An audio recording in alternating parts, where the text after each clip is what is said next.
is the confrontation between Ahsoka and Darth Vader at the Sith Temple when touches the crowd.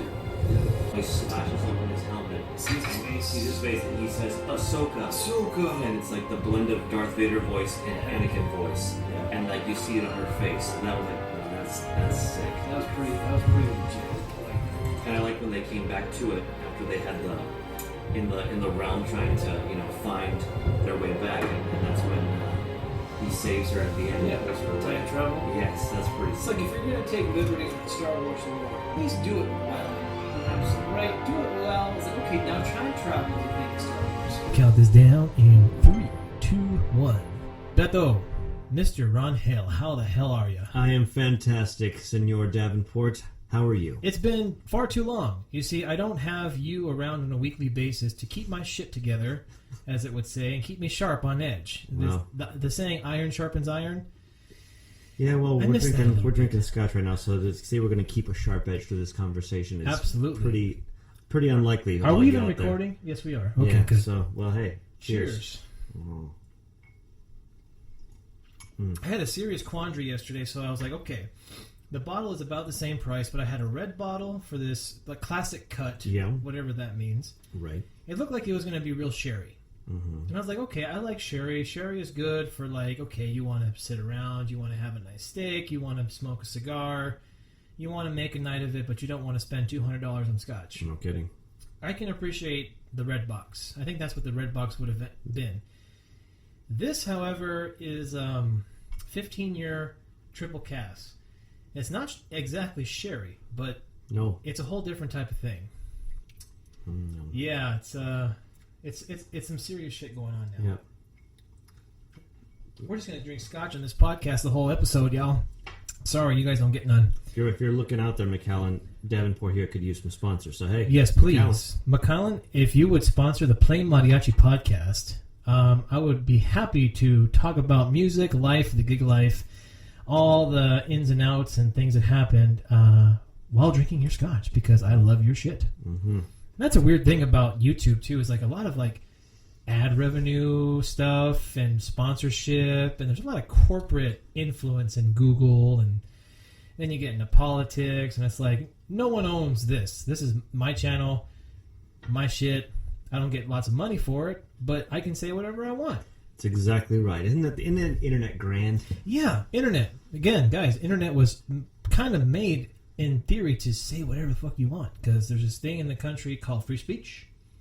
And we are demonstrating that right now. Yeah, we are demonstrating that now. All things aside, I tend to try to be a little civilized, right? There's a time and a place for it. I like to Obi-Wan Kenobi my way through life, meaning I'm going to be civilized. I might have a drink or two. Obi-Wan Kenobi will cut you, though. In every episode that Obi-Wan is in any movie or TV episode, he cuts shit off of people.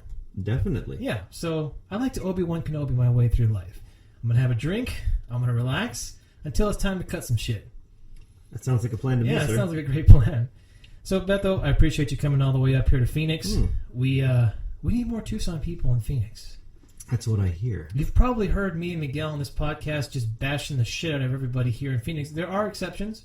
There are several really good musicians. Well, there's many really good musicians up here, and they're all kind of just doing their own thing, floating around, right, trying to survive. Right. And I've played with a few. I like several folks up here. Many I don't like, and many don't like me. Well, you know how I am. I tend to be pretty straight across, right? Pretty direct. I'm pretty direct, and I don't tend to have hidden agendas. It's like, if I'm gonna fucks with you, I'm gonna fucks with you. Yeah. We're gonna have fun. We're have a good time. I'm never gonna be one of those guys what can I get? What can I get from this person? Or hey, how can I do that? No, fuck all that bullshit. That's what I went to college for, so I don't need to depend or lean on other people. Amen to that. I didn't want to be one of those moochers, as my family would call it. You don't want to be a moocher. If you're gonna play guitar, play guitar.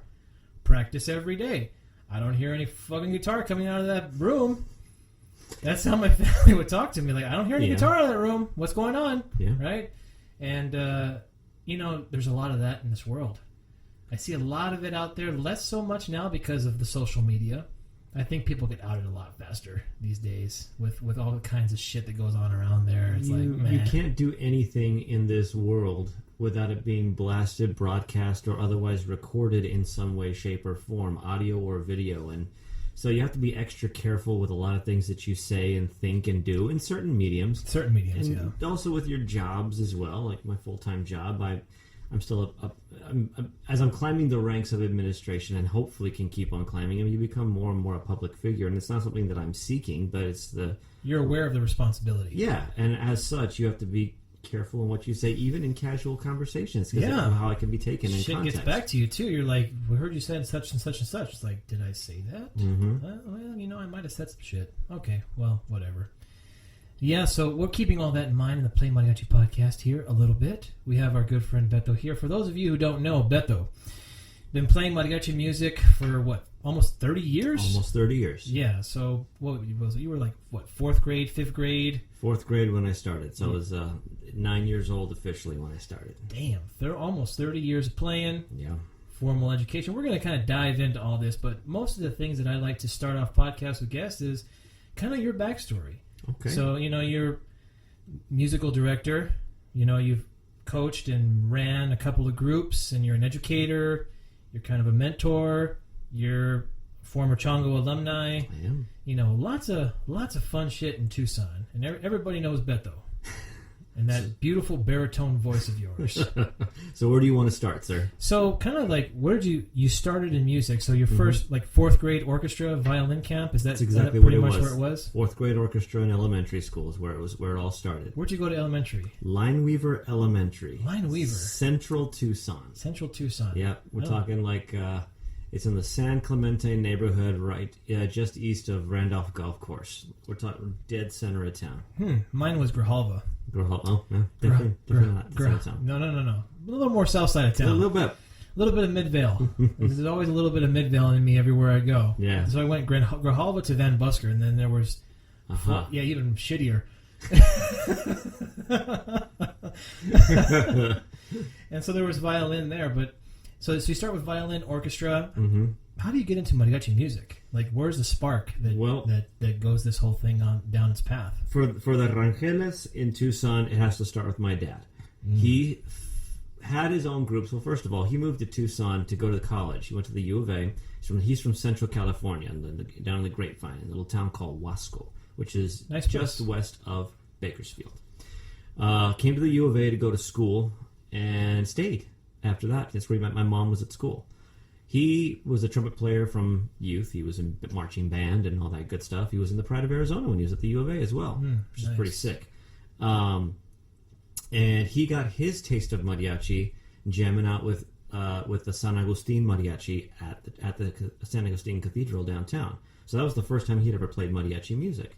Wow. Got a bug for it, just kind of started doing it in college. College level. College level in the 70s. So I mean, in the 70s in Tucson, mariachi's pretty prolific, even especially for Tucson when you think of like music epicenters like Los Angeles or New York, or if you're talking about like the South or the Midwest, when you're talking about the development of blues, jazz, country. Tucson is the mariachi in America. Tucson is the mariachi. I would consider Tucson the mariachi capital of the United States, just because of where the foundation of mariachi was, especially when it comes to the youth mariachi movement in the 60s and 70s. Absolutely, with the advent of Mariachi Juvenil Los Changuitos Feos in the 60s, all the way powering through the 70s, and then that's where you get the development of mariachi cultura.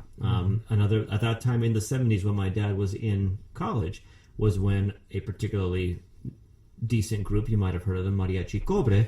Yeah, I might have heard of them once or twice. Was founded in Tucson in 1971 by Randy Carrillo, and they were kind of like the prominent group in town, or at least not the only one, but one of the prominent. Super groups. 70s Jerry curl cuts. Definitely, you see their stashes with that feathered look going on. Big aviator glasses. Oh yeah, it's good times. Ask Mac Ruiz to show you a picture of him with his Ron Jeremy stash.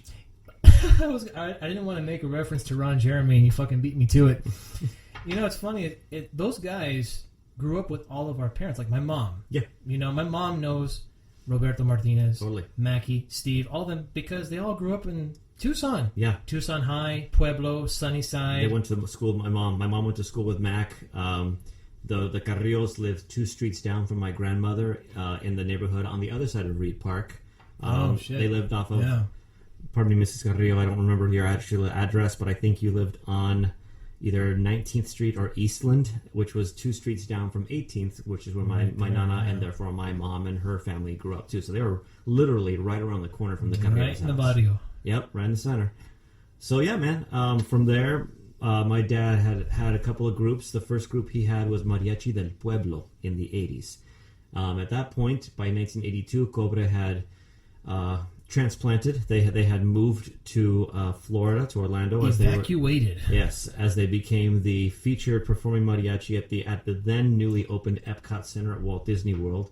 And at that point, Mariachi America was the really big Tucson homegrown group that was really, really strong here in town, run by Gilbert Velez at the time. Yeah, he's my mom's karate instructor. There you go. And not a lot of y'all know this, but Gilbert crazy. Velez is a monster martial artist. Yeah, he will monster. head kick your ass. Yes, he is. He's capable of it. He is the Chuck Norris of mariachi musicians. That's a Mexican Chuck Norris. He really is. After the 80s, and my dad just still ran his own stuff, my brother and I were underfoot at rehearsals. So if you're talking about where the spark came from... You grew up with it. Grew up with it. We were babies when my dad was having rehearsals at his house. And then in 1991, he founded Mariachi Tapatio, which is the group we currently run today. Good group. It's fun times. Might have heard of that group once or twice. Fun times, man. We've done some good stuff. I don't know how the hell I got in there, but that was a lot of fun.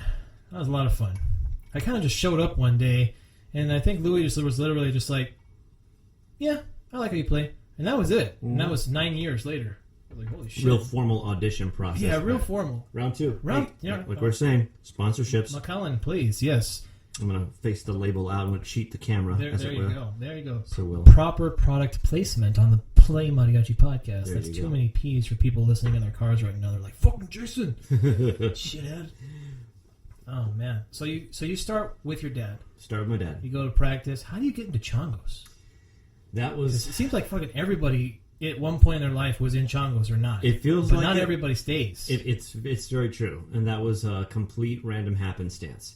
4th grade mariachi, just trying to get from mariachi orchestra, just trying to get used to, the instrument, get my chops in shape. 5th grade, still in orchestra, but I tell my dad, I'd like to go to a mariachi conference. You keep talking about these amazing Tucson conferences, and we listened to all these albums, my brother and I, with my dad when we were kids. You grow up listening to these LPs. I know that sound. That Hell yeah, you got Mariachi Vargas, you got Javier Solis, you got Lola Beltran, you got Cobre, you got Camperos.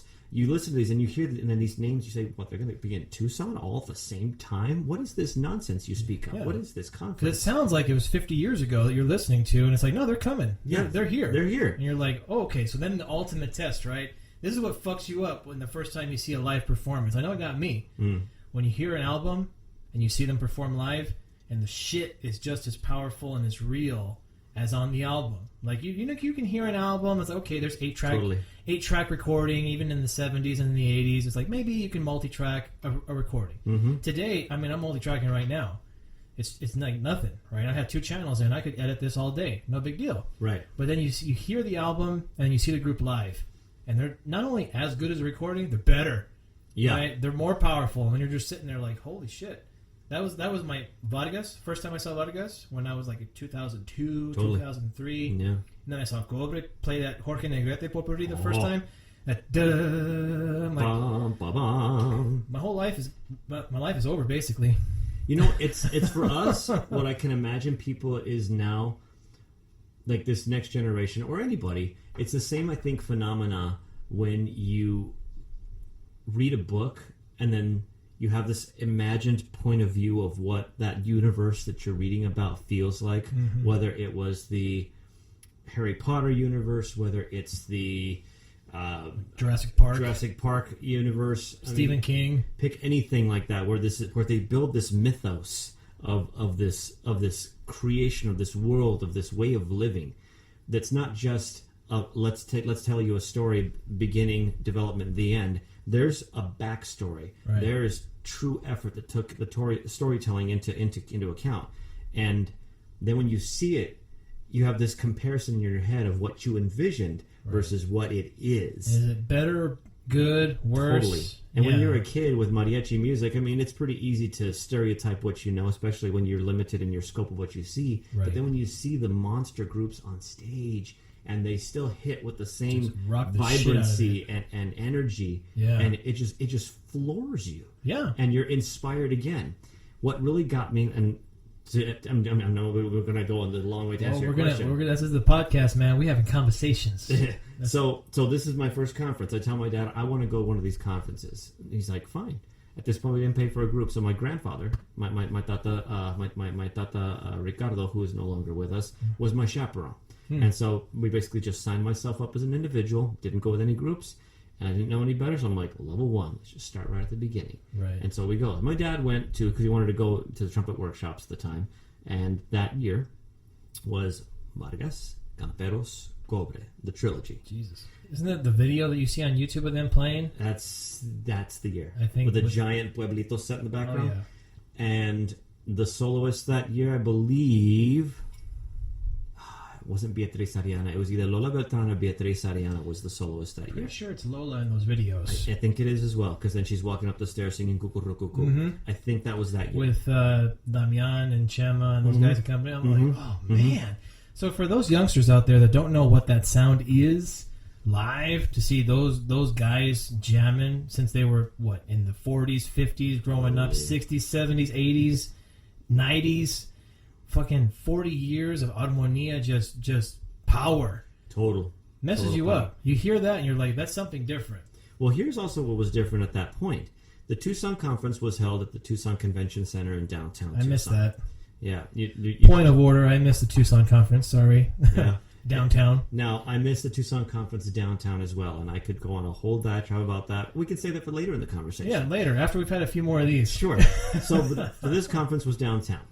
And the way the conference was structured, because there were so many meeting rooms and such, they could break up the groups, all 3 big groups. Everyone was an instructor. It wasn't like a group of reference, and then the others were just there for the performance of the show. Right. Everyone who was hired was an instructor. So you got a little sprinkling of Vargas, Camperos, and Cobre in all the levels of instruction, from level 1 up to master's level. Jeez, man. Which was awesome. So even at level 1, I remember being in the old exhibition hall building, and I have somebody, I'm racking my brain trying to remember this. It was Daniel from Mariachi Vargas, Gama from Cobre, and I have to say, I think it was Juan Jose from Los Camperos. I'm not certain about the Camperos guy anymore. Pretty powerful violinists and vocalists in their own right, individually. Yes, definitely. Each of them have the potential to be soloists. Definitely. And yet they're all teaching the level 1s. And of course, me being the eager student, I'm front and center, front row center of the violin I've seen photos of you, Beto. You were a straight up nerd violin kid. Total. I saw some photos, I'm like, damn. Yeah, it was pretty painful after a little bit. Damn. I've since evolved the nerdiness, but it was painful. Quite well, yes. But I was like, I was a chubby, nerdy kid too, so I got my ass kicked every once in a while.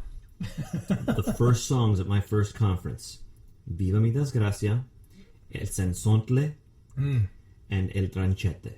First 3 songs I ever learned in mariachi music. Still burned into my head. Damn. Like that was it. And it was one arrangement from each of the groups. You know, it's a pretty fair shakeup. It was. Sensontle was Cobres. That's a no-brainer.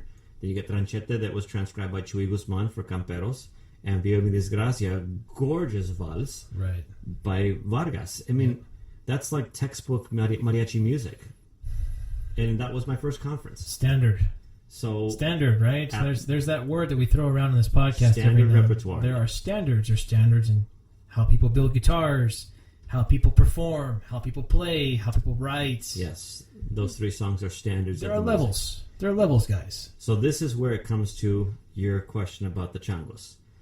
Tucson conference structure. Wednesday, instruction, hit it hard. Thursday, instruction, hit it hard. Friday, all the levels convene in the big ballroom, and it's jam session day. Right, it's fun time. Fun time. So you go through the book, top to bottom, from the easiest piece to the hardest piece. And then usually at that time, Naticano was the one running the big session. So he just starts asking, who wants to play songs? And people just start calling songs, and we just jam for extra hour, 2 hours. The Mariachi Oprah Winfrey, you get a car. And you're going to pretty much was it. And again, because I'm small, I was in the front row, and we were just jamming. And this is where it harkens back to listening to the albums with my dad. He would copy his LPs onto cassettes so he could pop them in his tape deck in his truck. Damn. And we could listen to them as we drove around. Super old school. Total. There were 2 albums that we always listened to. There was the Fiesta en Jalisco album, which is still to this day my favorite Mariachi Vargas album. Yeah, still. Every song on that album, with the exception of like the end one, which is that Tema de Se, which is because it had that interesting like organ bit in the background of that weird like synthesizer. Yeah. All the rest of those, though, I would consider absolute standards that if you're going to be calling yourself a professional musician, You know that shit. you should know every single one of those things. Yeah. From Fiesta en Jalisco, Cielito Lindo Huasteco, to Poporri Mis Caballos, every single one of those you should know. Totally. Like if it's not in your brain, like what are you doing? You should know every single one of those. Yeah. So we're in Phoenix right now. I'm sorry, guys. So we're at the jam stage. We're at the jam session stage, and Naticano's calling songs.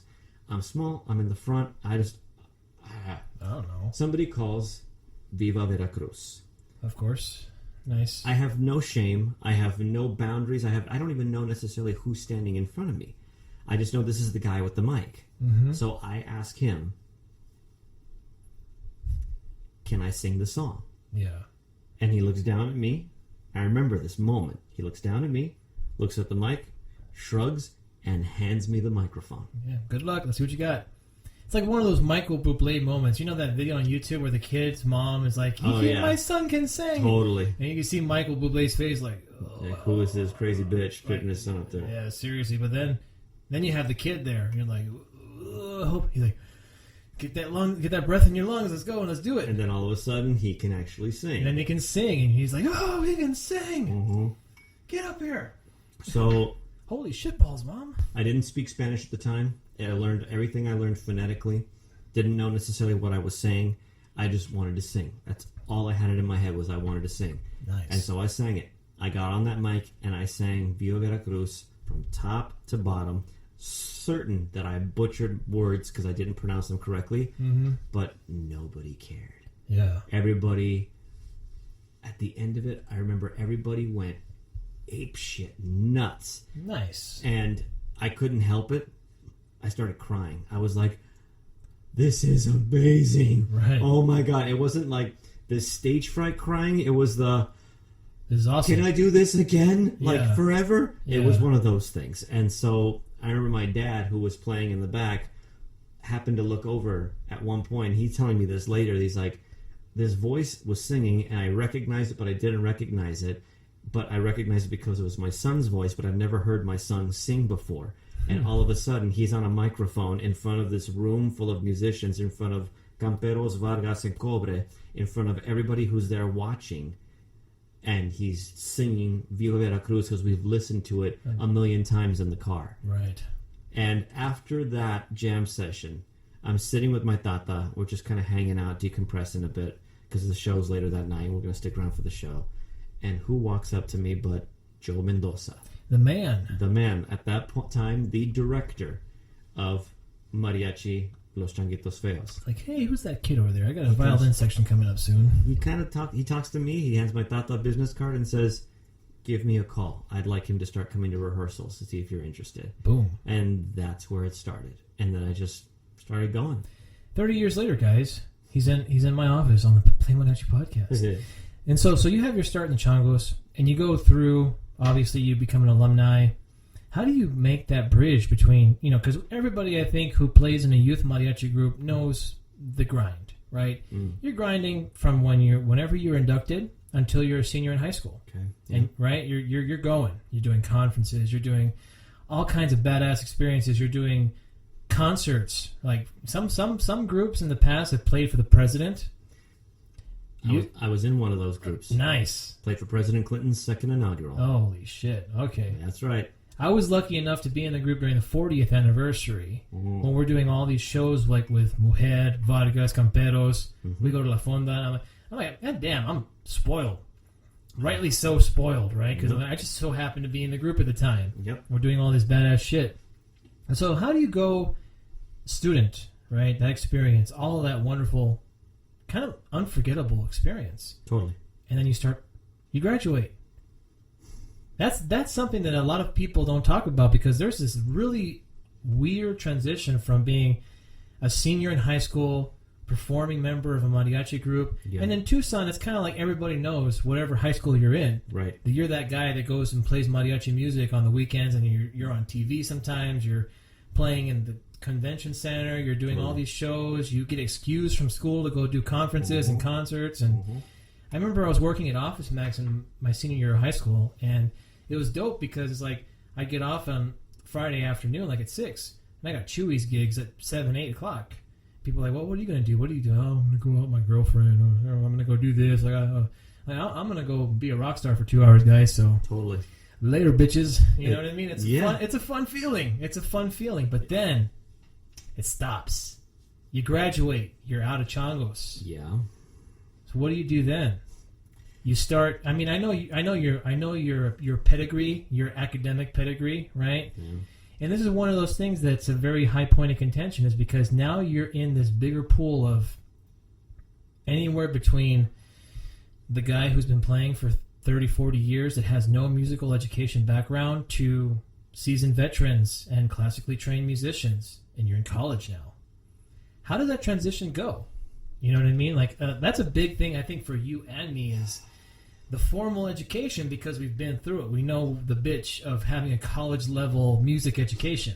You know, the really interesting thing, looking back on it, about being in Changos in particular, is that you think your shit don't stink. Yeah, it's a problem. And I know I fell victim to it. I know I did. And I tried really hard not to, because I really don't approve of people who...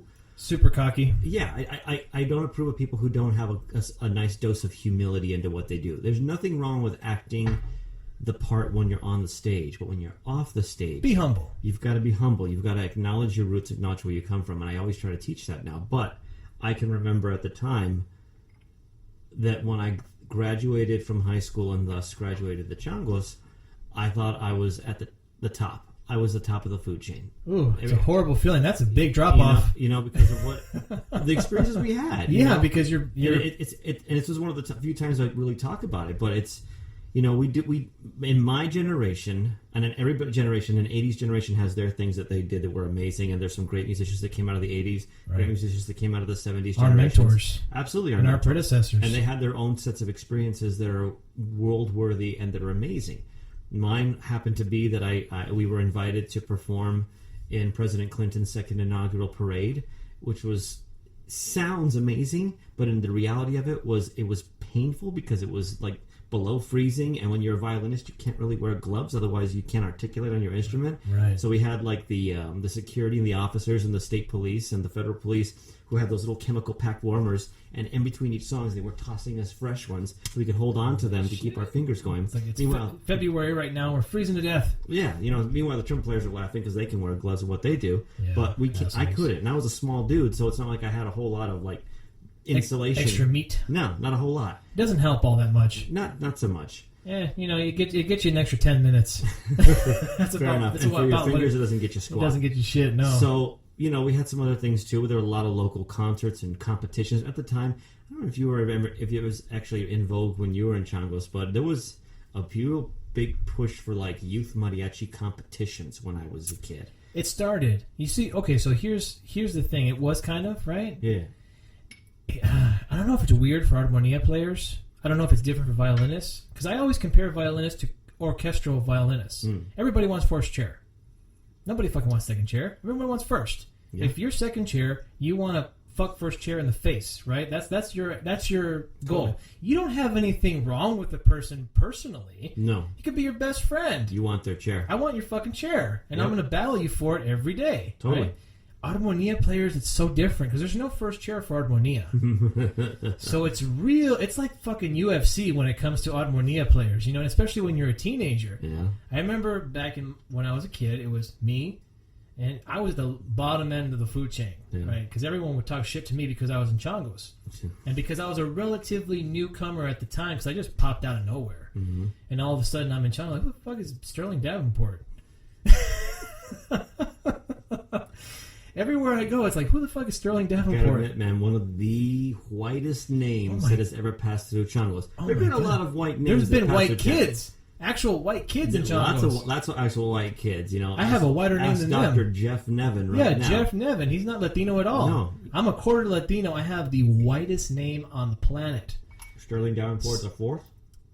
What are you? So all of our middle names are different. Okay. So it's my grandfather's grandfather was the first Sterling. Okay. His dad is Sterling. He's Sterling. My dad and my uncle are Sterling. I'm the fifth Sterling Davenport. Oh.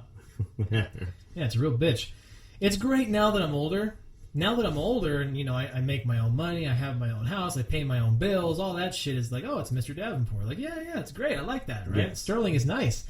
When I'm going to school in fucking south side of Tucson, yeah, it's not so nice. No, not so much. Not so nice. Every time there was a substitute teacher, I'm like, fuck, she's going to say my first name. Yep. Fuck.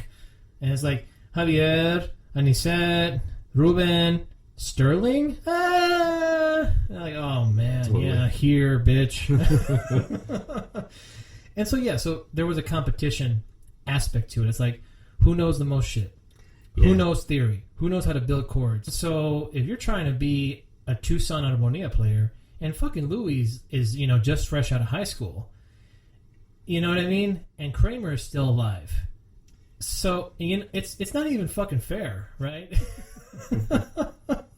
It's not even a contest, right? You're just looking at each other like, fuck, we got 3 years to catch up to these guys. And yeah, totally. And right behind them, you have Maciel and you have Boo Boo and you have all these great players, right? Totally, yeah. Miguel, Miguel Flores up here is in that lineage too.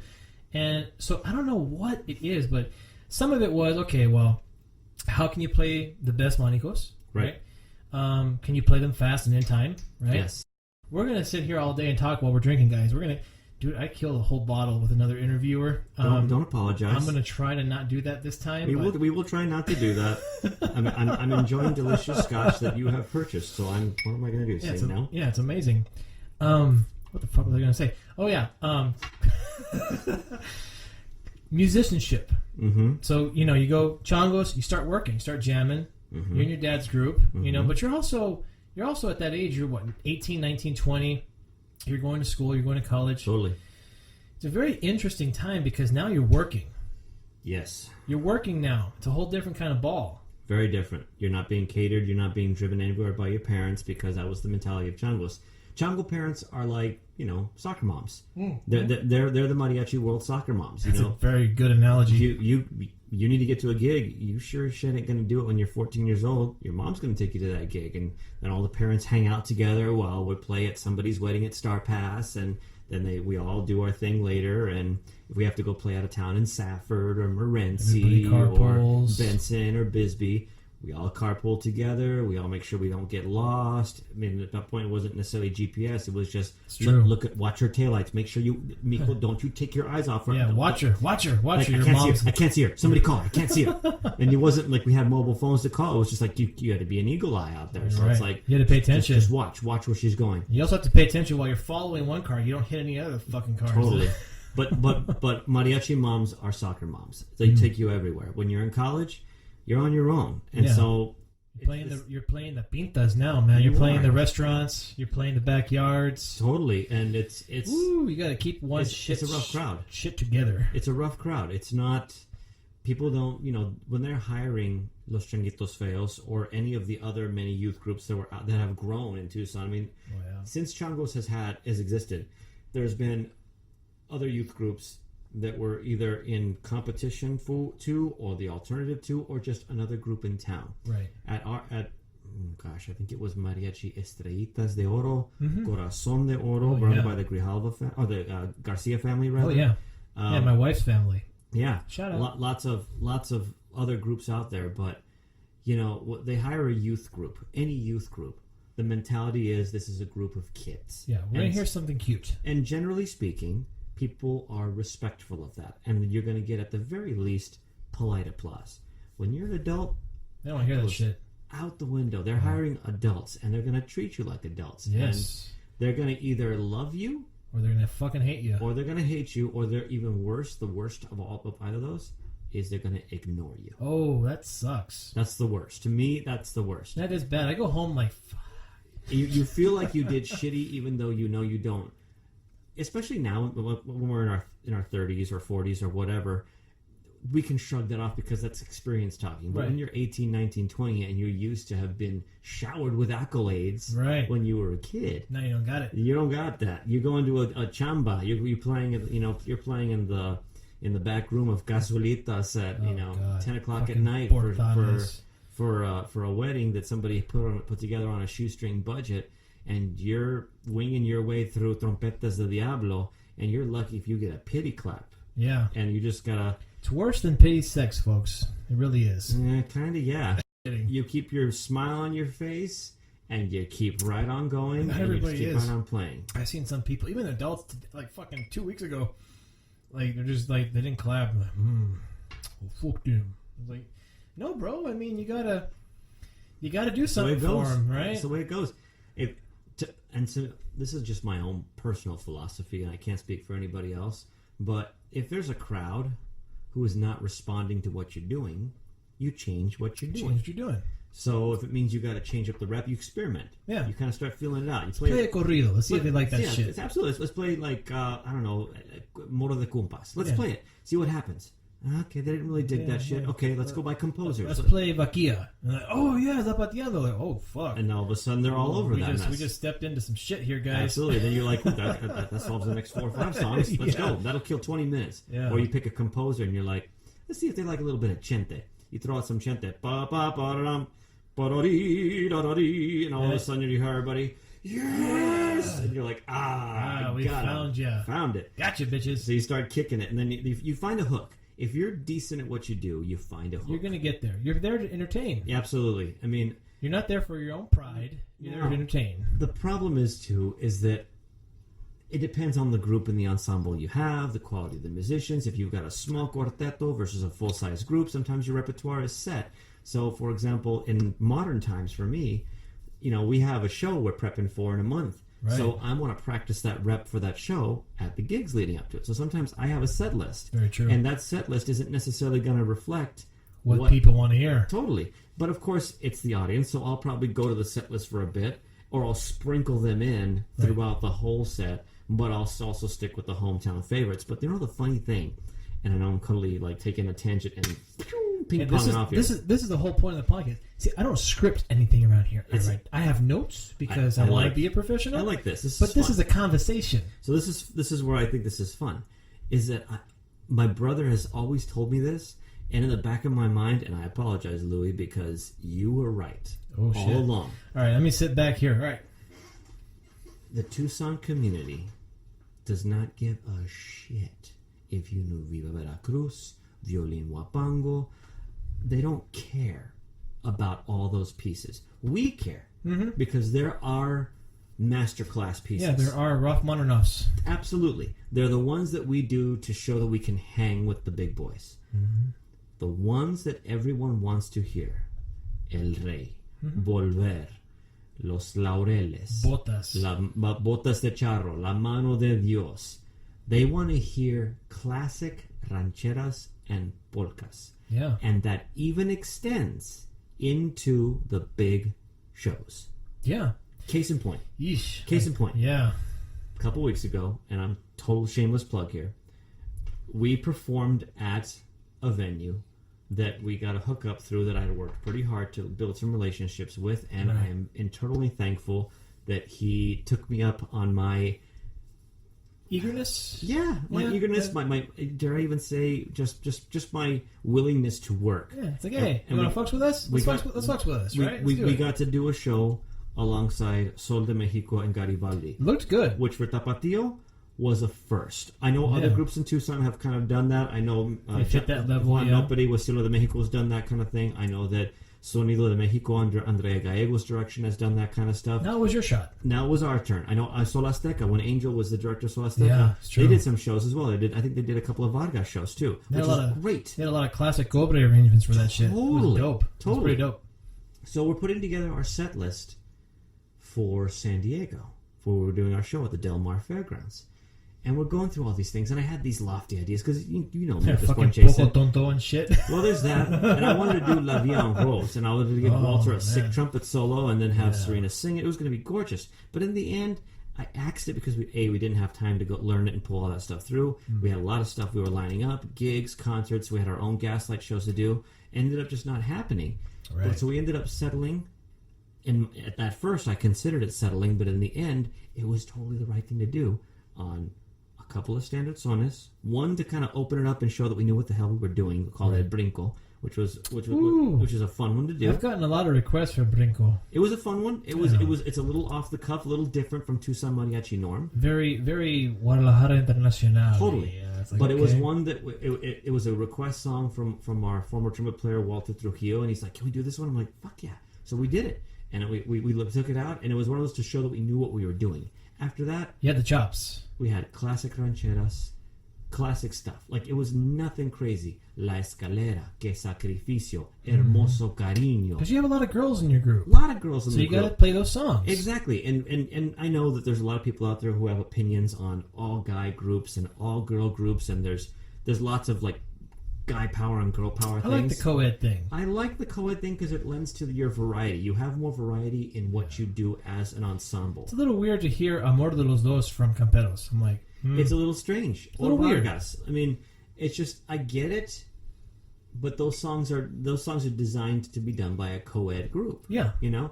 So I've always liked a co-ed group. Yes. There's something to be said for having all males and listening to that resonance. Power. There's something to be said for having all girls and listening to that blend. There's just there's pluses and minuses to both. But the co-ed group gives you, I think, the most flexibility for variety of what you can do, and that's just what Tucson is. Yes. So anyway, we capitalize. Play a little bit of El Cuatro just to show that we have some other standards in our belt. Play Cielito Lindo Huasteco to pay homage to our predecessors Right. and Your the songs we lineage. learned. Yeah. And then we play a potpourri of Jalisco stuff, but it's stuff that everybody knows. It's Cocula, it's Jalisciense, it's Chapala, stuff that's real straightforward. You know, that's the stuff that Juvenil de Caliclan, one of their albums, they have a potpourri that has all those like Jalisciense. I'm like, that's dope. Like, why don't we just play that all the time? Totally. All the time. Absolutely.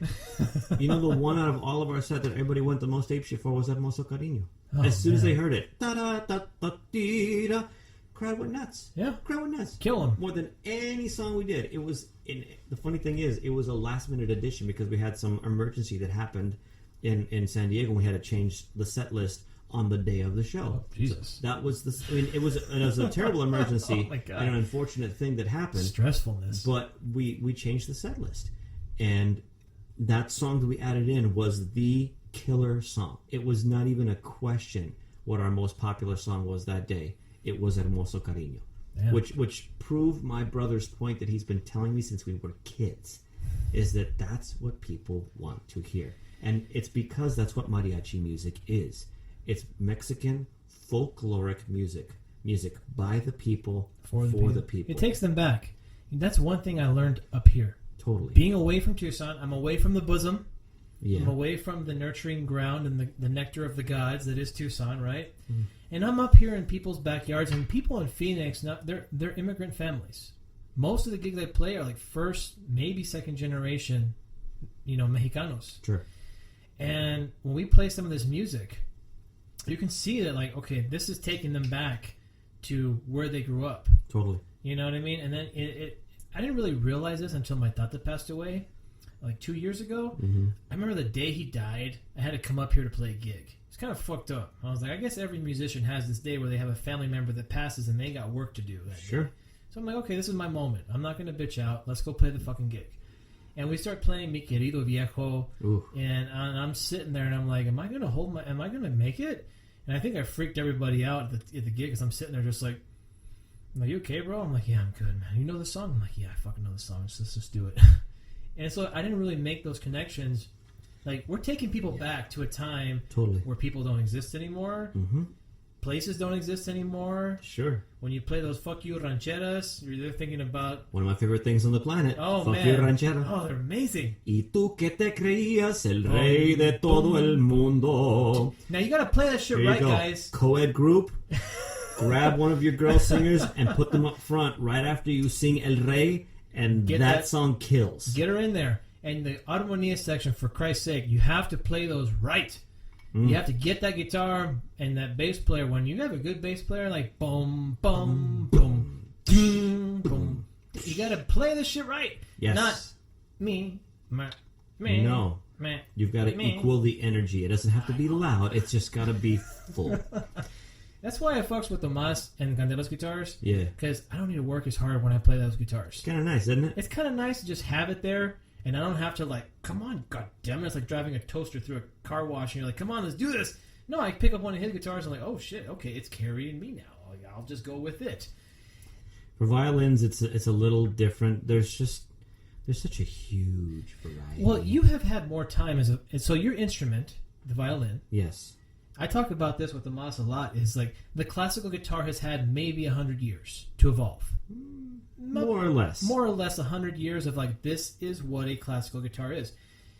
You fuckers have had since the Renaissance to evolve what a violin is. More or less, yeah. It's been about 400 to 500 years. You could argue that the modern violin is the basic design that holds now is between 300 and 400 years old. Yeah. Classical guitar, you have Antonio de Torres. That was 1870 something. Yeah. It is 2019. Far from the Renaissance. You get the two major violin styles that everybody and their grandmother has tried to copy since then, and arguably people will say that has not yet successfully been done, are the Antonio Stradivari and the Guarneri del Gesù violin models. Oh, yeah. For example, my violin that I recently purchased is a Guarneri del Gesù styled violin. Do you want to show that fucker? I would love to show that thing. Please do. Just got this thing a couple months ago. I mean, when I saw you walk with a violin, I was like, "Ooh, we're gonna play show and tell now." Gotta tell you, sir, that this was an agonizing decision that took years to make. Weren't you talking about this with me like 5 years ago? Like, I have a guy who's gonna make me some stuff, and I don't really know what I'm gonna do. Yeah, I was trying about that. I mean, Tucson has some great violin makers in town. Some great instrument makers, not just violins. They do violas, cellos, basses, the whole gamut. But I wanted to make sure that I was getting something that was going to be good, and I had been playing the same instrument for more or less 20, 21 years. Jeez.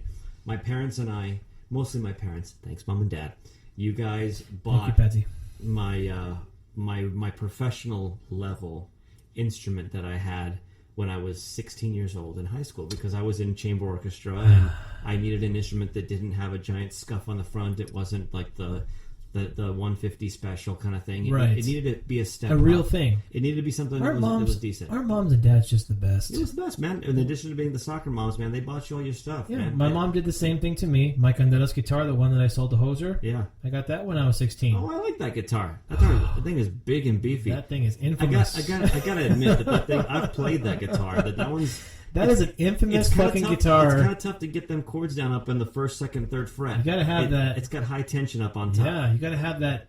You gotta have that hand. Well, I mean, but that guitar, man, Hoser plays the living out of that guitar, man. Yeah, he does. Hoser's had that guitar a long time. I remember when we were at the Gaslight and my strings busted. What's up, Toon? Hey, Toon, what's up, man? I remember when my strings busted on the Gaslight stage, and I was like, Serena, go get Hoser's guitar. Fuck what he says. Give him my guitar. And so I brought it up, and I played the rest of the set with him, remember? And I was like, hello, darling.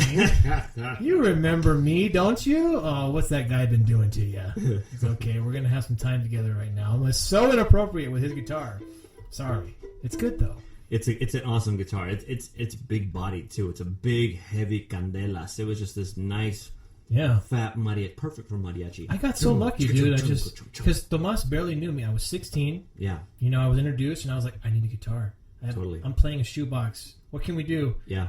And he made two. He's like, all right, I made one for Chewy. I'll make two more, and you come up, see whatever you want. Cool. He had one spruce and one cedar. I chose the cedar. Stay with me forever. Yeah, man. That guitar is infamous, and I'm sure. I think you still got it.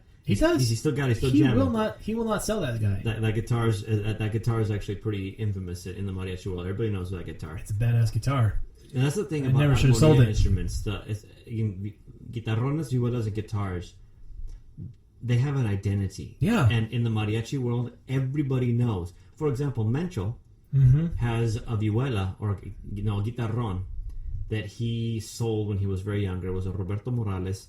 Made it all the way around to Zombie in Cali. Oh, that's right. And then it made it back to Tucson. I think Rene has it now. Rene Ariño has it. That's right. And Mencho's like, that's my fucking. That's my shit. and he recently got it redone with what's his face? Sevillano? Yeah, Sevillano just recently redid it, put a new binding on it and everything.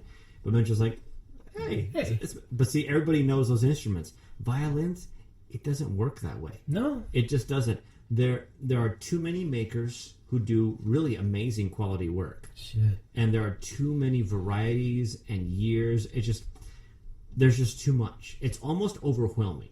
Jesus. So let's see yours. So right. who made your violin? Shameless plug for whoever made this thing. This is a Tetsuo Matsuda. Matsuda. That sounds Japanese. It is a Japanese Sounds name. like my countryman. He is an 80-ish-year-old man. This is a 2005 when he was in Barrington. So he's living in the United States, resides in the United States, makes violins. I purchased this at a purveyor in Albuquerque, New Mexico. You guys can probably guess who it is from there. But this was a decision that I took a long time to both make and to also do. Right. Because I had to save up some dough. Violins, it ain't like in a vihuela or a guitarrón. I mean, shell out maybe at most a G note. You could do $1,000 to $2,000, and you could buy a Roberto Morales top of the line vihuela or guitarrón. In my case, not so much. Maybe not so much, but like you could spend that kind of money and get the top of the line for a guitarrón or vihuela. You could spend a little bit more on a classical guitar because it's a different instrument. Again, it's had a little more time to evolve. Vihuelas and guitarrones are relatively modern, right? From like the 1920s, 1930s to now. Right. I don't believe that the modern guitarrón or vihuela is even 100 years old yet, as far as its style and its current shape and iteration. Its current shape, dimension, and this is another conversation I had with the master. It's like that standard. What is the standard? Not everybody even fucking knows what that standard is. Totally. There's one person who knew what that standard is, and unfortunately, Don Roberto passed away a couple of years ago. Yes, he did, which means his instrument prices are... They're going through the roof. A little bit. They are now, which is unfortunately the way it goes as well. Yeah. Once this wonderful gentleman who made this instrument passes away, his instrument values are also going to go through the roof. Yeah, those Japanese know how to make some shit, don't they? Well, let me give you an example here, right?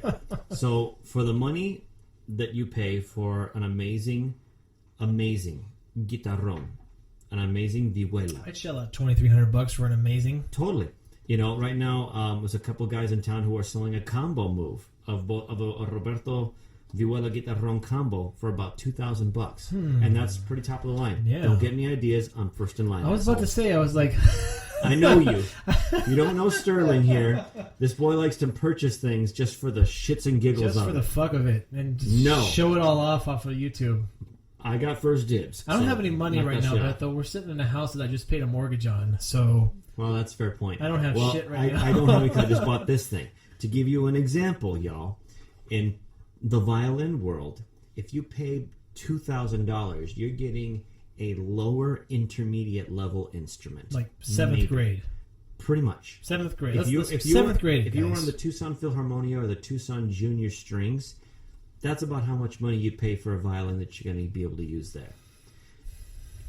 Mariachis, and I had a conversation with a friend of ours, and I will give a shout out to David Gill. He and I had a really great conversation over Tucson Conference. We were both instructors there this year, and that was an interesting conference. It was an interesting conference. I was just bumming around talking to people. It was cool, but he and I had a great conversation, and that's that mariachi musicians don't typically, violinists in particular, don't typically shell out decent money on a decent violin because it's very expensive. Be perfectly frank, it's very expensive. It's buying a car. Yeah. It's buying a violin. If you're going on that super high end, it's buying a fucking house. It's taking out a mortgage on a house. A cheap house, but a house. You know, then this is not a bragging point whatsoever. This is not at all a pat on my back. This is not in any way to aggrandize or therefore raise myself up into what my own financial limits are now. Or even the prices of the instruments themselves. That's another thing I get accused of on YouTube. It's like, you're raising prices, man. It's like, no, this is how much the fuckers cost. This is just what it is. For the quality of the instrument, there's such a range. And you can get diamonds in the rough. You can get those awesome ones. Don't get me wrong. My little violin that I played for 20 years was a workhorse. I took that thing over both oceans. Right. And it served me well. I can't complain, but I wanted to do more. It wasn't the height of what I could do and what I could afford. So finally, after years of working and saving, you got this bad boy. I bought this bad boy. This thing is worth twice what my car is worth. Jesus. You know, it's ridiculous. But here, go for it, Joe. You know it. Oh man, let's have a look at this guy. Tetsuo Matsuda, Anno 2005, Ooh, made in Barrington. So I see a super old spruce top. It is a spruce instrument. Okay, good. Through and through. Yeah. No, beg your pardon. Spruce top and cedar for the rest. So guys, when you're judging guitars and violins as well, one of the things you're looking for here is grain quality. Now, you guys maybe have flunked fucking 7th grade social sciences or whatever it is these days, or they may have just removed the course entirely. But a tree takes time to grow.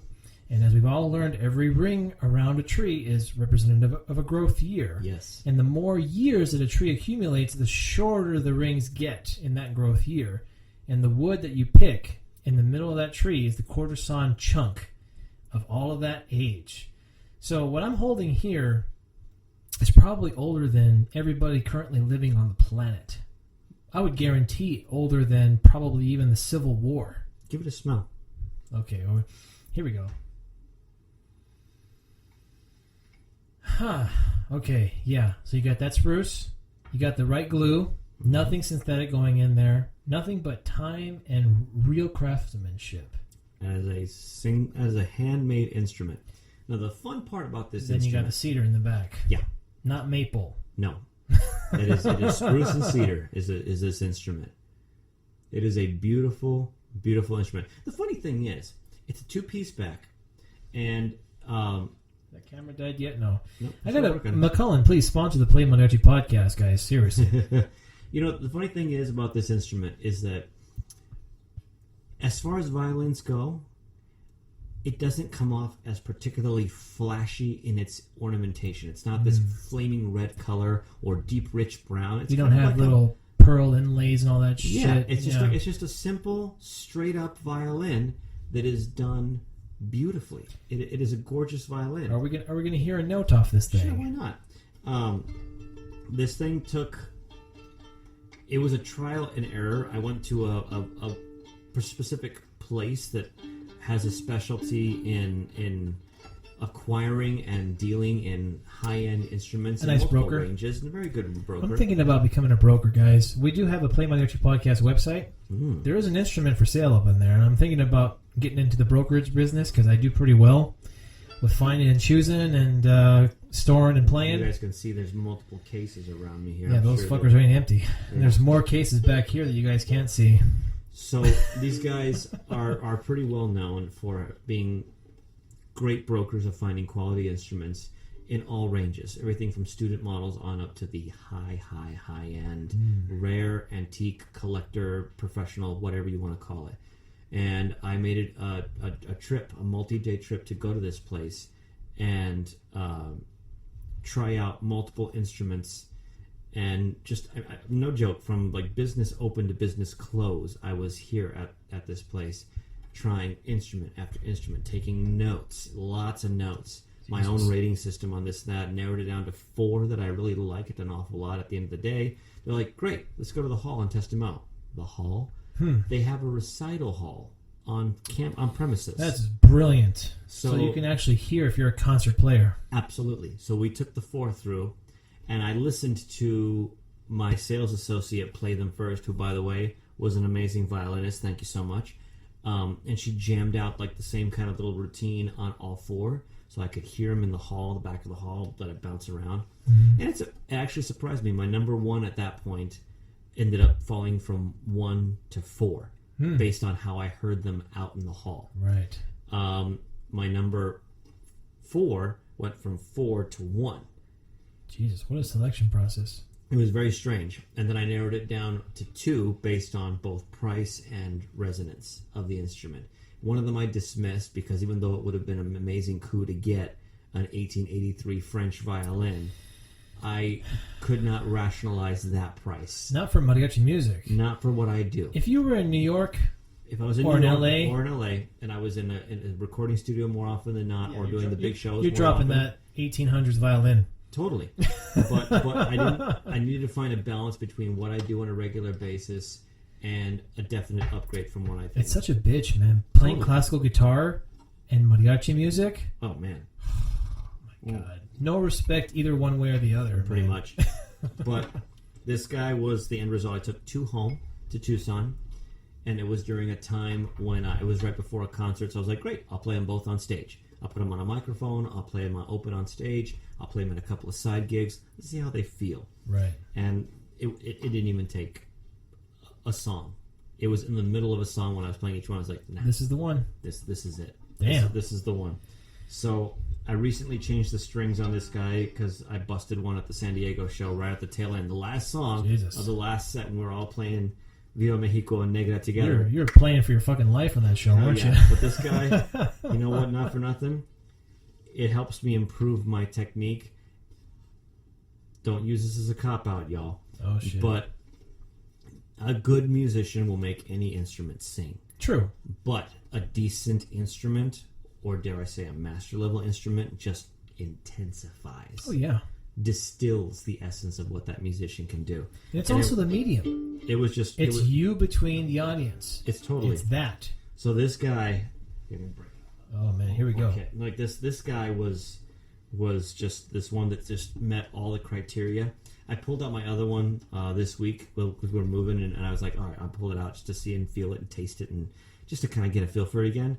And I remember, all trusty, I feel you, and I remember how it feels in my hand. Right. And like everything else, you know, like you're playing guitarra vihuela, no two are alike, and you have to adjust your hand a little bit to the size and the distance of the cuerdas that you're playing. Right. Because there's no frets on this bad boy either. Yeah, you just gotta feel it. And I'm playing it, I'm like, I can feel it. It feels comfortable. I liked my old one more because it's comfortable. It's old trusty. Right. But this guy is just like, it didn't have the power. It just doesn't have it. So old trusty is going to be my backup. Right. And this one. This has the power. This one is my power now. And here's some stuff. It doesn't take as much effort to play. I don't think. You have access. Totally. This is something I've talked about, is access. Like, I don't have to... just like... You don't have to work. It's there. It's what's Gordon Ramsay always saying? Let the knife do the work. Let the knife cut. Let the knife do the work. Fucking hell. You have a good knife. You don't have to... You don't push have into to work. it. You just move your don't hand. Cut your and get the fucking motion fingers so off. you And you're don't fine. cut your fingers off. A decent violin is exactly like that too. You don't have to make it work.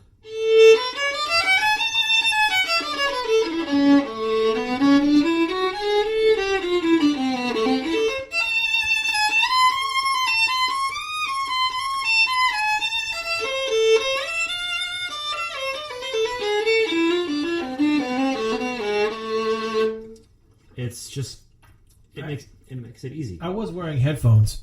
That was awesome. It's nice when you have an instrument that you don't have to work for. That was awesome. If you have good technique and good focus, Jesus, it just rings. Yeah. You know what I mean? And I'm sure you guys, you know the same thing as an armonia player. It's the difference between playing a piece of firewood and playing Morales. I mean, do we really want to... Okay, so I have 2 examples right behind you. Mm-hmm. I don't know. How much time you got, Beto? I got time, pal. The camera is going to die, but the mic is going to continue. Yes. So sorry for you guys on the PlayMariachi Podcast at this point. If you've hung with us for the last hour that we've been talking, you guys are fucking badass. Thank you for supporting the PlayMariachi Podcast. But if we want to talk about... So we talked about some violin. So I have 2 guitars over there. Which one would you like to open first? So we'll do the mariachi guitar first. That's been my... Yeah, you guessed it. So that's been my kind of recent I bought this right after I got married. It's been kind of my my recent passion, right? See what you got in here. I was so nervous about this thing, and we talk about like we talk about authenticity and real shit, right? Yes, sir. You know me, I don't fucks with people if I don't fucks with people, right? So, hello, little tampon there, okay. That would be a Tomas Delgado instrument, would it not? That would be. I know that guy.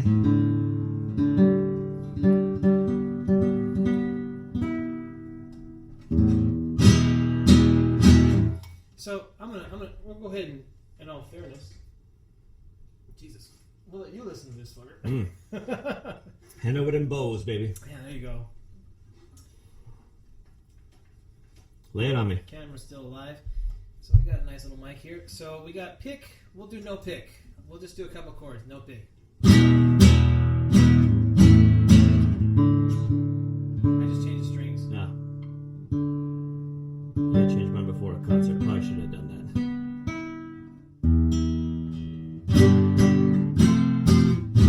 Still out of tune. Sorry. It's nice and beefy, right? Yeah. So if you're on a mic or on a stage,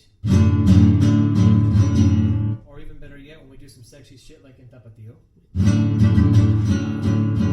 Put that pick in there. Yeah.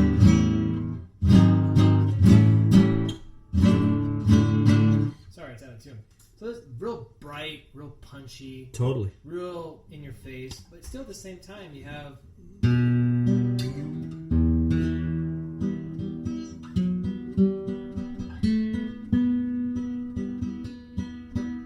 all the classical. You know, all that you can kind of get.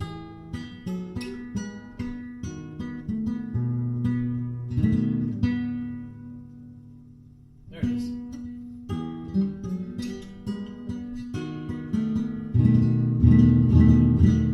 Now this wasn't a mortgage or a house, right? Quite fantastic. Here. I got you. Next to it. Oh yeah.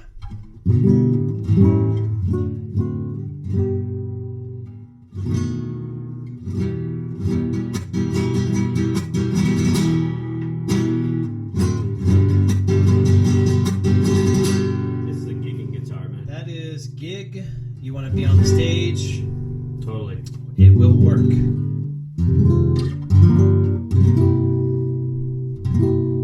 You know what that B7 reminds me of? Huh.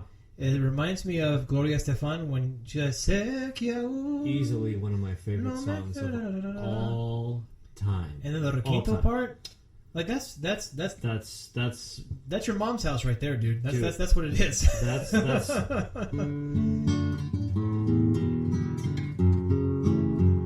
That's just beautiful, simple music. It takes people back. That's what I grew up listening in my mom's house. That's what she likes to listen to.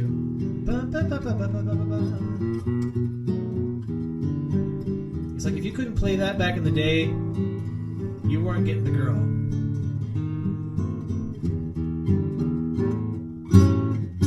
Yeah. Oh man, that's sexy stuff. So that's 2016, 2017, right after I got married. So Tomas made that in November. Nice. I got married in December. We went for a honeymoon a few months later and picked that bad boy up, right?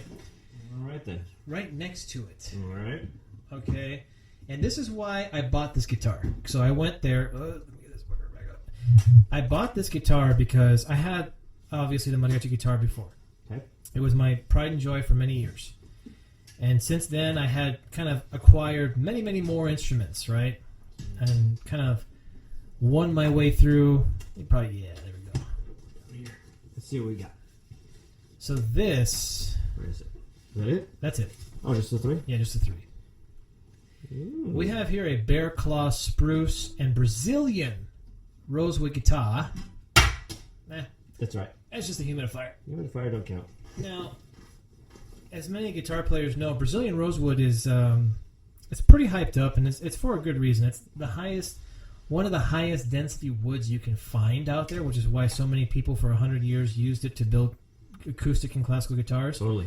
And the resonance that it produces is really good, right? Mm-hmm. So this is a bear claw spruce top. What actually happens is in Germany, and in some of the, and like in Alaska, I don't think it's Alaska, I think it's mostly Germany, you have big bears that will go and kind of sharpen their claws against the spruce trees as they fall in the winter. Sure.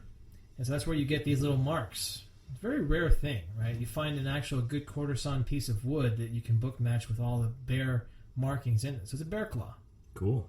Some people fake this shit and they make little marks in the wood to make it look like a bear claw. Now, this was made by Tomas's dad in 1970. Fuck, I can't read. I've been drinking too much scotch, guys. Holy shit. 1979. I've not been drinking. I've not had enough scotch yet. There you go. So, show me. Let's see how this compares. This is now recorded. This is why I bought the mariachi guitar. At the time, I felt like what that was doing was like that much. You know, you've heard of the law of diminishing marginal returns? Oh, yeah. And so I had his dad's guitar, one of those flamenco ones, and then I played that, and I was like, that is like that much more better. Yeah. Right? This is still pretty...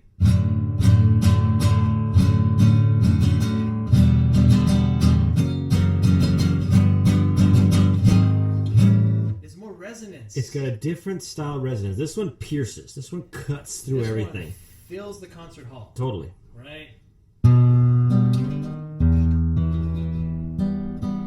Woo! Okay, I'm not wearing the headphone, but... Oh, yeah. That's good stuff. Right? Mm-hmm. Now, I don't quite know what this would cost brand new. I know that, you know, people order these brand new from the Candela's workshop. Totally. I imagine they're quite expensive. Yeah. I bought this from a classical player in San Francisco that needed to pay his mortgage. It is what it is.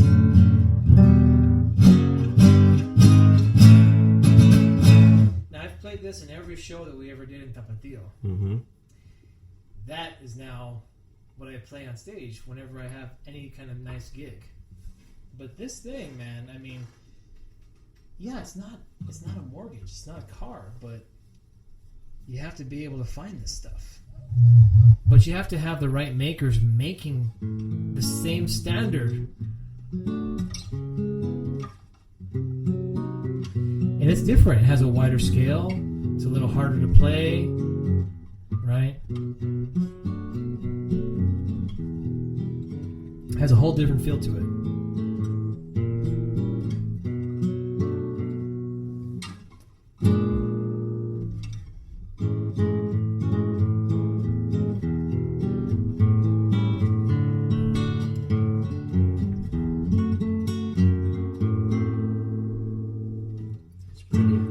Sit there and play that all freaking day and just lose yourself the whole day. Just like your violin. You could literally sit there and your old comfortable violin, right? But a mastery level instrument, it possesses too much time in the material, the craftsmanship, everything, man.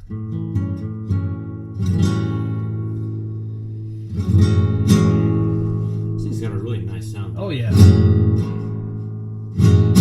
Pretty.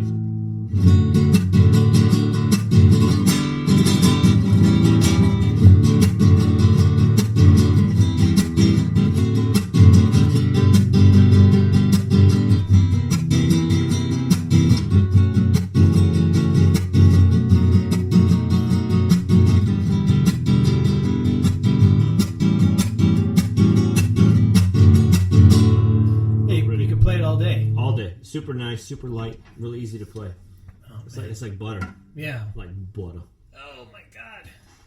This is where this conversation evolves into. You and I can just talk instruments all frickin' day. You really could, man. Well, let's see if we can put some kind of semblance of control on this. Oh, okay. So let's have the headphones back. Let's give you back this since you are the maestro of this. Let's make sure that we're not completely lost. I can't believe that camera is still on. The gods must like us.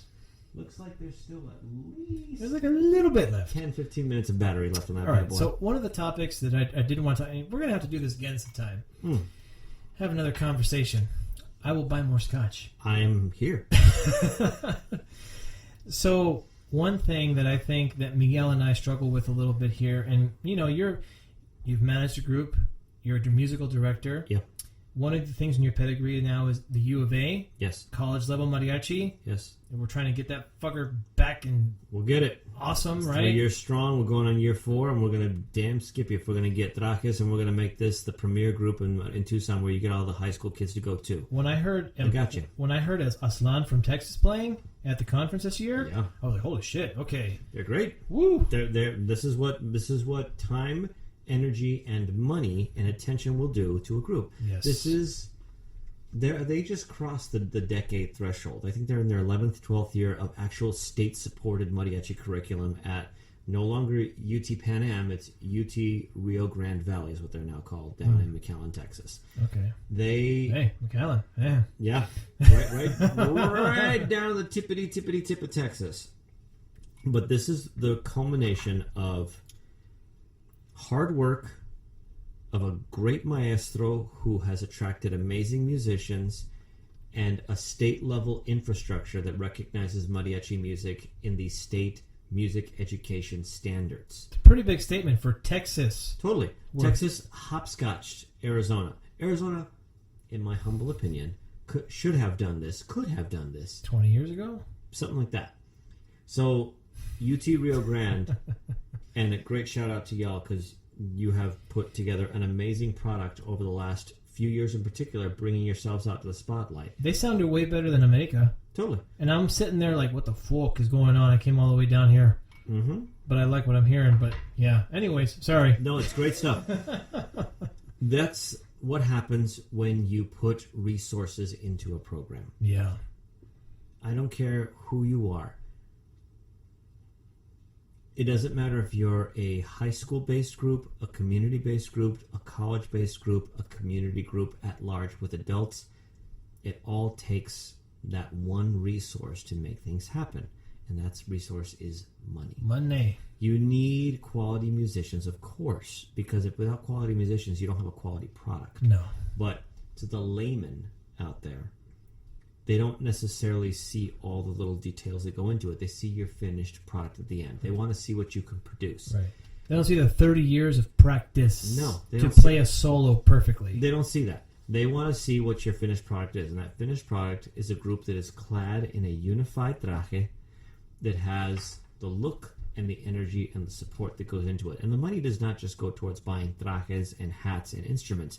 It goes towards paying decent instructors, whether they are your steady living instructors or clinicians, or exposing your students to other groups by taking them to conferences. For us, at this point, Jason, conferences can be hit or miss. Yeah. And because we've been there. At this point, we're both at the level where we've instructed at conferences, which takes us to a different level. It transcends. Test yourself. It does. It tests your mettle. But it transcends being a student at a conference. When you're a student, you're wide-eyed. You're wondrous.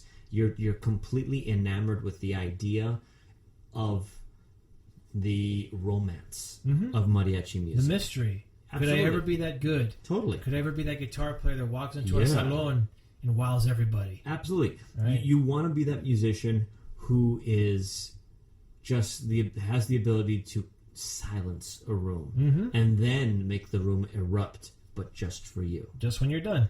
Absolutely. You're going to Quentin Tarantino that if shit. If you've known me at all, Jason, you know that I'm an absolute stage whore. This is also why we are friends. I am the same. I love working my ass off, and I am a stickler for it. And yes, there are different circumstances that dictate the cases, but I will work my ass off for the quality of the product. But once I get up on that stage, I love being on stage. Right. I don't, and this is a real rare one, but I don't get stage fright. I don't. No. I just love being in front of people. I love performing. It's almost weird when you see your peers that are nervous before they hop on that stage. And you're like, what the fuck, guys? Like, and there's nothing wrong with being nervous. No, it's not. For all of you who are actually able to still watch on this camera that is still functioning by the grace of God. Yeah. There's nothing wrong with a healthy dose of nerves fueling what you do, as long as those nerves go in it. Yes, as long as the nerves go into what you do and performance. In that mic. But they don't detract from you. They don't withhold you from putting it out there. Right. I've just never had that. I mean, look at the story I told you about my first incident at the conference. Fuck it, let's go. That had nothing to do with nerves. There was no thought process. I was like, well, what if they think that I'm not good? Well, oh my God, there's so many people. I don't think about that. Right. I was just like, this is music. Microphone. This is music to I want me. to sing that song. I want to sing it. And I sang, and the beautiful thing from mariachi music for me is that it's so easily dismissed by learned musicians who think mariachi is a throwaway. Yeah, it's a bit of a fucking drag because it's the same composition as Bach, as Beethoven. It's from the same root. You write for it. It's all the same root.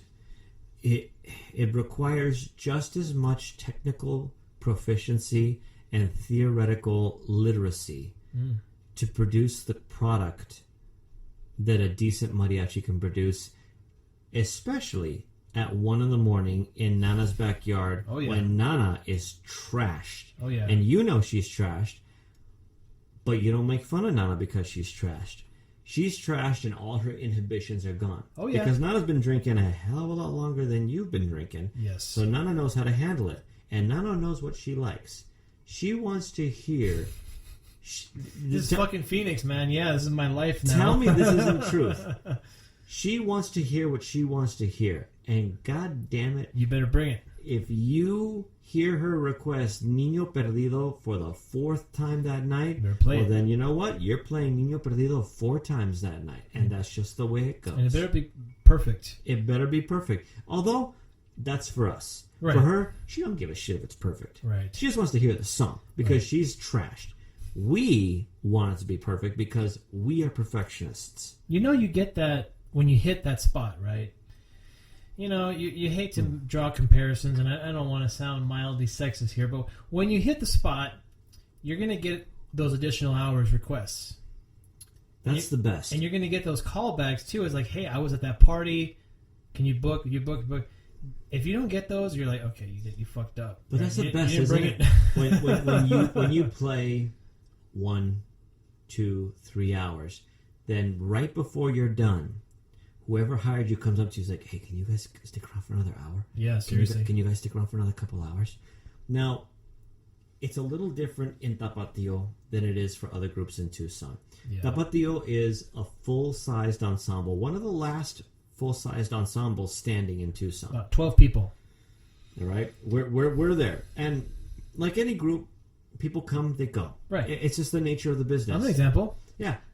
Jason here there you go. was one of ours for years. But he moved to Phoenix because... Life. He has a house here now. His wife came to school here. You know what? I respect that. I can't knock that. I'm losing David Mora this year. Yeah, true. He's moving to Flagstaff to go pursue his doctorate in physical therapy. God, I love that boy so much. That's going to be another topic for us to talk about. And I had it on my list, but like, this music makes so many professionals.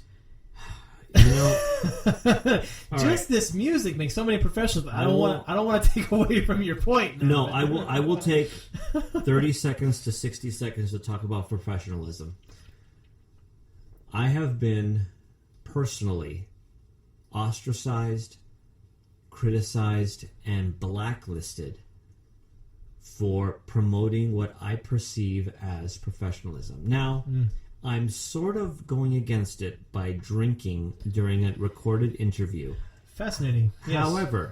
However, if we can observe the Macallan 15-year Triple Oak Cask Reserve, Macallan will sponsor us, please. Please do. Please send me an email at Sterling130. If you observe how much is left in this bottle, not a lot. We have not killed it. We have not even quite broken the halfway mark of this bottle. And I'm feeling it. I'm starting to just now, as we were playing your guitars right now, I was like, ooh, hello. That's getting in the zone a little bit. You can't fuck with alcohol of that high grade and instruments of the high grade we have here and not feel it a little bit. You can shoot.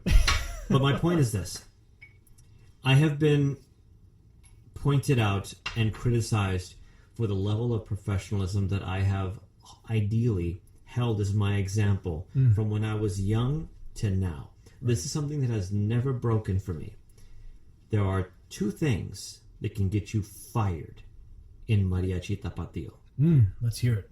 The two things are playing with another group when you've already committed to our commitments. True. And showing up and or missing one of our commitments because you were either high or drunk or hungover as a result therefore. Yeah, it's like, get the fuck out of here, man. We don't need that shit. We don't need it. Mariachi music is replete with musicians at the top tiers all the way down to the bottom of musicians who have unfortunately given mariachis the bad name of the cantinero. Now, don't get me wrong. Yeah, don't get me wrong.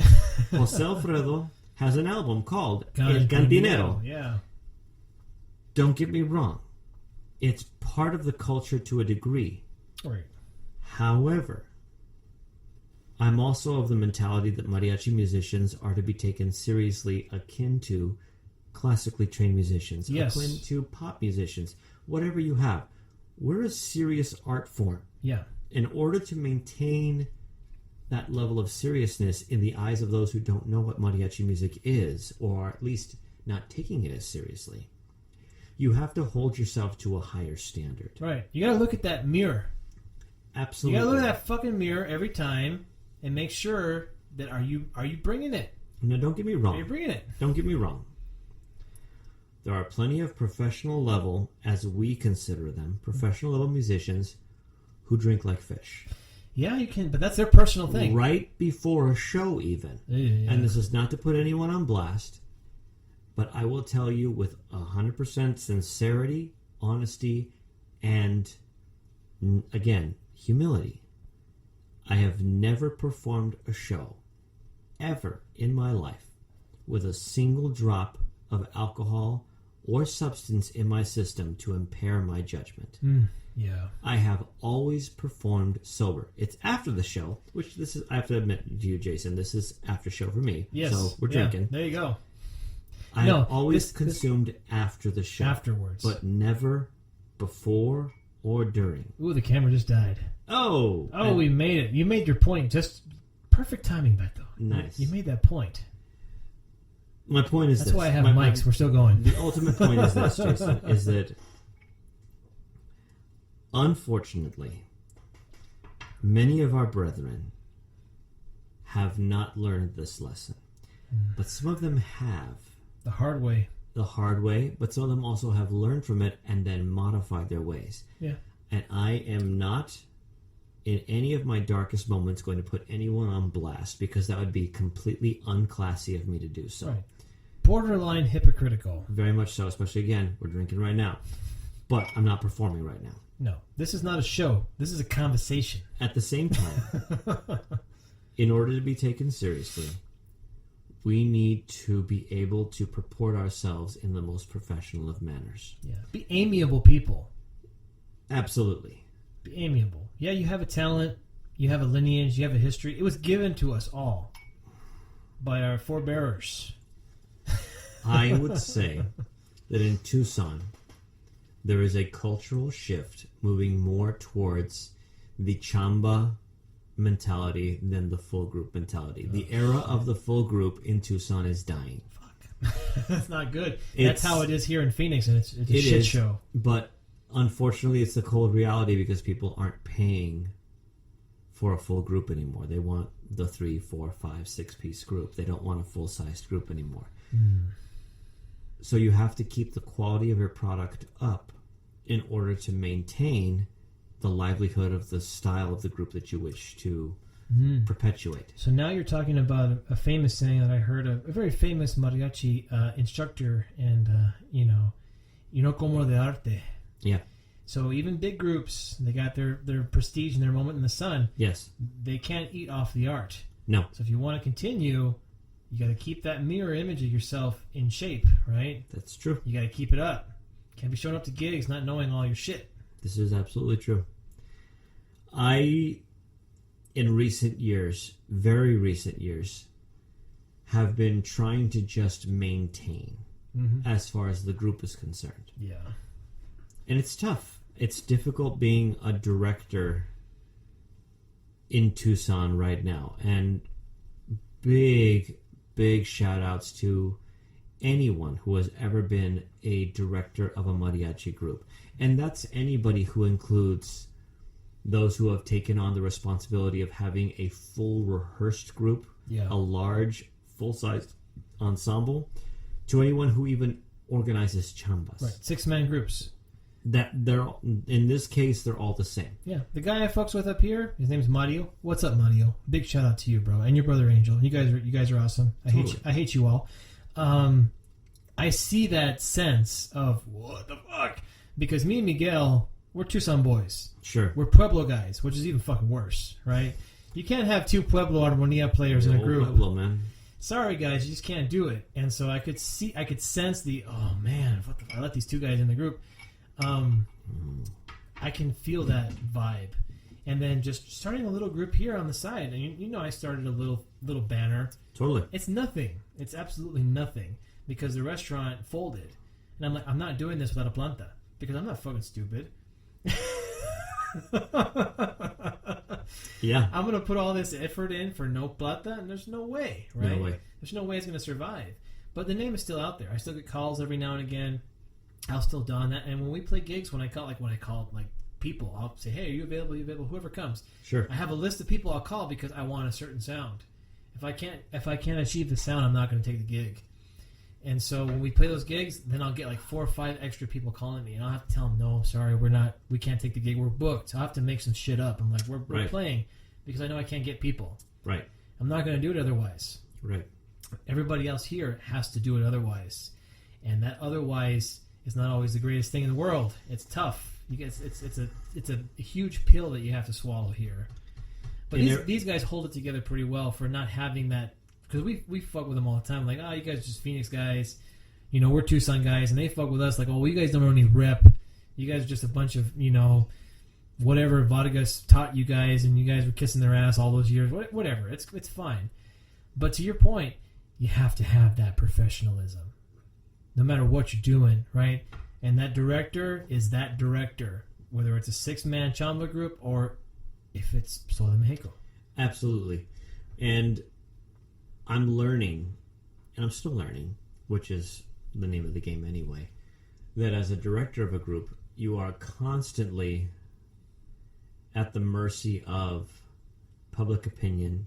You're constantly at the mercy of the opinion of your musicians, and you're constantly at your own internal battles of what it is that your idea for what the group is, what the group should be, what the group is viewed as in the public eye, and what your members are thinking it's going to be. And you have to kind of keep checking in. If you're doing your job right, you are checking in with your members on a regular basis. Hey, I'm still on this path. Are you on this path with me? Because it's no good to be a leader if you don't have anybody following your lead. And I don't want to be a leader for the accolades. I'm not looking at it to put out my name as Beto Ranjel, who directs so-and-so. Director. I don't look for that. Director of who? I want to make sure that the people who work for me, I shouldn't say that, people who work with me are taken care of, first and foremost. But if they're going to be involved in something that's supposed to take the stress away from their lives, right, then we should make it fun. Yeah, first make and it foremost. good. Make it fun. But to me, making it fun means making it good. You have to have a high quality product. You have to strive for something that's beyond just people jamming together and bullshitting their way through X, Y, and Z songs. I've never been that musician. Right. Never been satisfied with just bullshitting my way through X, Y, and Z. Ever. I've always been a musician who has made sure that the quality of my product is something that is above and beyond reproach. And if it's not, then I'm constantly working to improve it. Right. Unimpeachable. It is. But I'm also balancing out the familial aspect of it because above and everything else, more than anything else, Tapatio, my Tapatio, is a family group. Yeah. It was founded by my father, and my brother and I were its core of the group, and we've traveled. We've done everything from the backyard chamba at 2 a.m. to representing Tucson in Japan and in Italy. That's a gig I want to go to. And, you know, if you guys go to Japan and you don't call me, I'm going to be very upset. You better believe, Sterling, that if we call you, if we go to Japan again, then I'm making a phone call to augment my Armonia section, and I will pay for your cost to get out there, sir.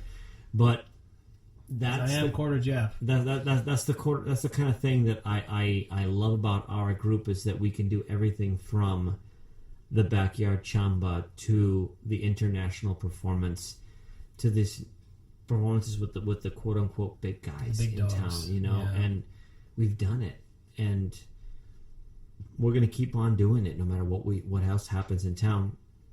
But that also means that we have to make concessions. We don't do this as a full-time gig. Yeah. We're not full-time musicians. I'm an assistant principal at a high school in Tucson. I have half of my guys who are either still in school or who work professional lives elsewhere. My bass player is a professional electrician. Yeah. That's his full-time gig. That's what has bought his house and his cars and supports his family. Right. Mariachi is his side thing that he makes a little extra dough, but he does it because he wants to have fun. Right. And relax. And he wants to, not only him, like the relaxed aspect of it, but I know he's like me as an harmonia player. We're always like, am I as good as everybody? Is like who's my role model? There is always that comparison happening. Am I still keeping my shit together? Are these young 20, 22-year-old guys going to be biting at my coattails? Like, if you don't have that killer instinct, just a little bit, right? Totally. You know, it's like a fighter who doesn't want to hurt somebody. Yeah. Like, the fighter doesn't want to hurt somebody, but when he's fighting somebody, he wants to hurt him. In that moment, right? There's a little bit of that, like, I don't care if I get my arm broken. You know, you're a martial artist. I'm a jiu-jitsu practitioner, too. I am.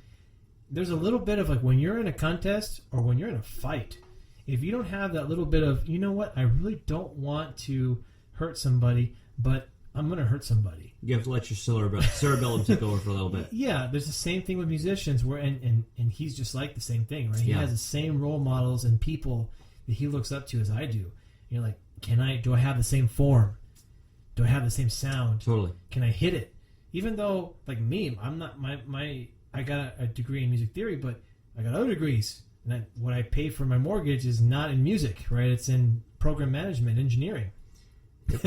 I get you. So, but you still have to struggle with that. Am I good enough to turn on this camera and do covers of old Vargas tunes? Totally. Right? Am I at least comparable to other people that I admire? Right? Because I don't care how good I am against anybody else. Right. I care about how good I am against myself, and how do I measure up against other people. Right? It's a totally different thing. Right? Some people, it's a very subtle difference. Right? It's like, oh, I'm never going to be as good as that guy, so I'm excited. Like, no, I need to be as good as I am, and if my as good as I am is not correct, then I got problems.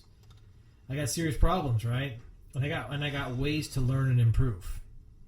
You got to have that in any group, especially to do those gigs that you guys are doing.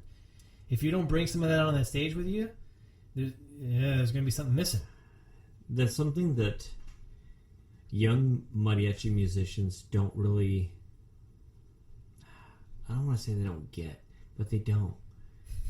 If you're a young musician and you're immediately exposed to performing alongside the caliber of musicians who are in Mariachi Vargas or Nuevo Tecalitlán or Sol de Mexico or Cobre or Camperos or whoever else is out there, if you're doing that on a regular basis when you're 18, 19, 20 years old, one of two things is going to happen. One, you're going to make sure that you maintain the quality of what you do to be at that level, because you're going to have some kind of self-realization to realize that I need to keep my chops in shape, otherwise I'm going to crash and burn. Right, forever. Or two, you're going to get cocky as hell. Ugh, yeah. And then when the reality sets in about how much work it takes to be at that level, you'll fail. Yeah. You'll fail. I'll be the first to say that I wish I was at that level. Mm-hmm. Yeah. I wish I was. Reality speaking, I know I'm not. At least I don't think I am. Which is me kind of berating myself, which helps me to keep it. Spurn myself to be better, you know? Every time I turn on that camera, every time I post up a new video, I'm like, fuck, I suck. But that's okay because I suck. I'm not good. But see, that's okay as long as it doesn't like the same way it's like stage fright shouldn't burden you to like detract from your performance. It should fuel your performance. Yeah. The same way that oh my god, I suck. That mentality should be used to fuel yourself to get better. Right. Keep that metronome handy. The best instrumentalists, the best vocalists, the best mariachis fuel themselves by driving themselves to be better every time they put themselves out there. Yeah. The instant you become complacent is the instant you should retire. Oh yeah, you're fucking done. You're done. You're out. There's no reason for you to keep going if complacency is the name of the game. I'm good enough. There's never good enough. No.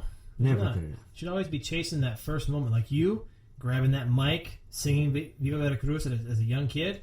You know what my first moment was? What's that? That I'm that dragon. You know how like coke fiends get addicted and they're always chasing that dragon for the rest of their life, right? Mm-hmm. The same thing with music. So my first like all-time high, I was in Chongos. Okay. We're doing the 40th in 2004. Okay. We're playing E.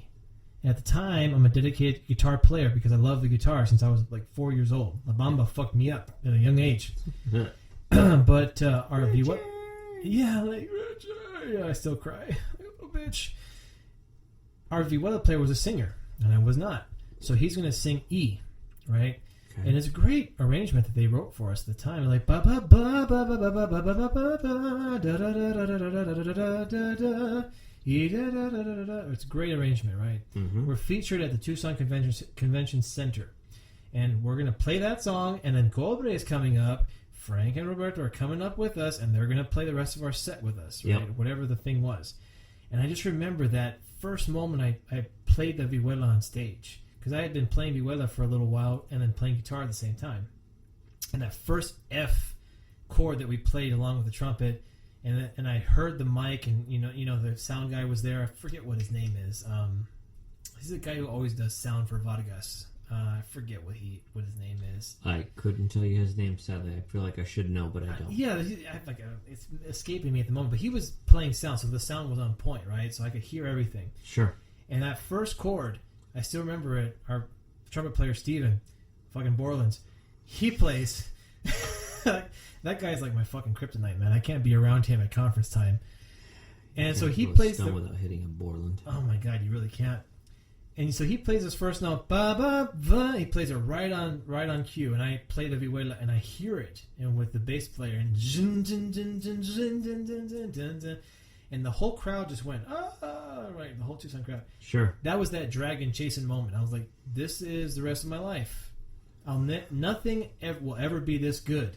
Totally. And then Roberto comes out, and Frank comes out, and he stands on this side on my left, and I'm playing, and he's just like, go ahead, let's do it. And we're just jamming for the rest of the set. That's, yeah.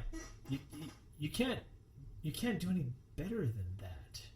That's that first hit where it's like, that's that dragon you're going to chase for the rest of your life. You're right. That when I sang Viva Veracruz in 5th grade at a Tucson conference, I wasn't going to do any better than that. Yeah. Well, I shouldn't say that.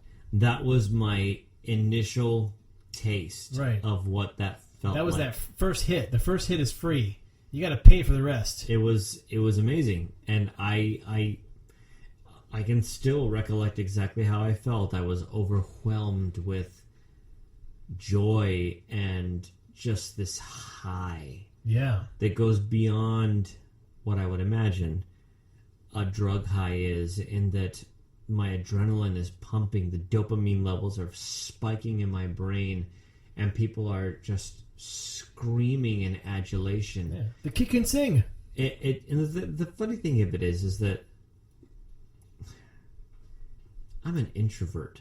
Mm-hmm. Like, I'd rather relax reading a book. Right, you read actual Star Wars novels. I do. Which I don't do. You know, I would rather do that for my downtime. And I don't like going to clubs. I don't like going to different... I just don't like going out.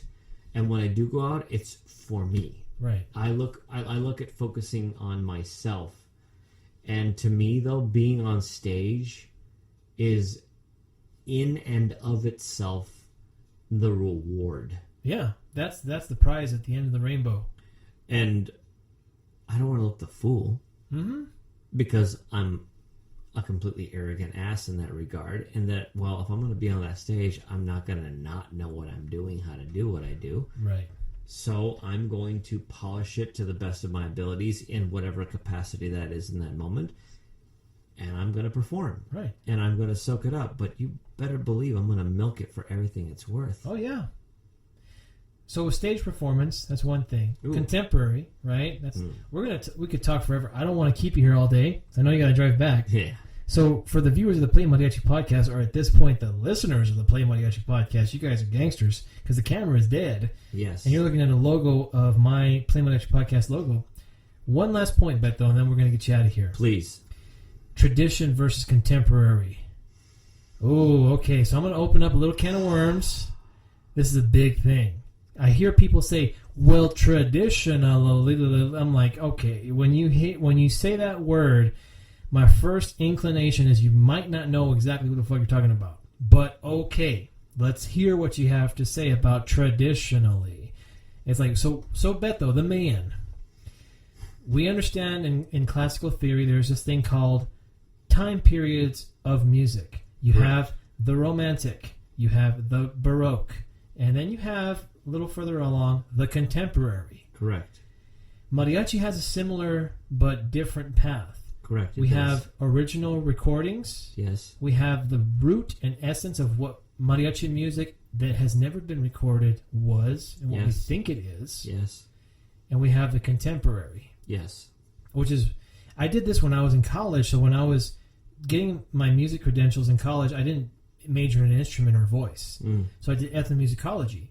So I had to write papers and reports, and of course I chose Latin American music, and of course some of my comparisons at those senior level and grad level classes were, here's what Marmolejo sounded like in the 30s and 20s. Yes. Phonic recordings. Yes. Here's Mariachi Sol de Mexico today.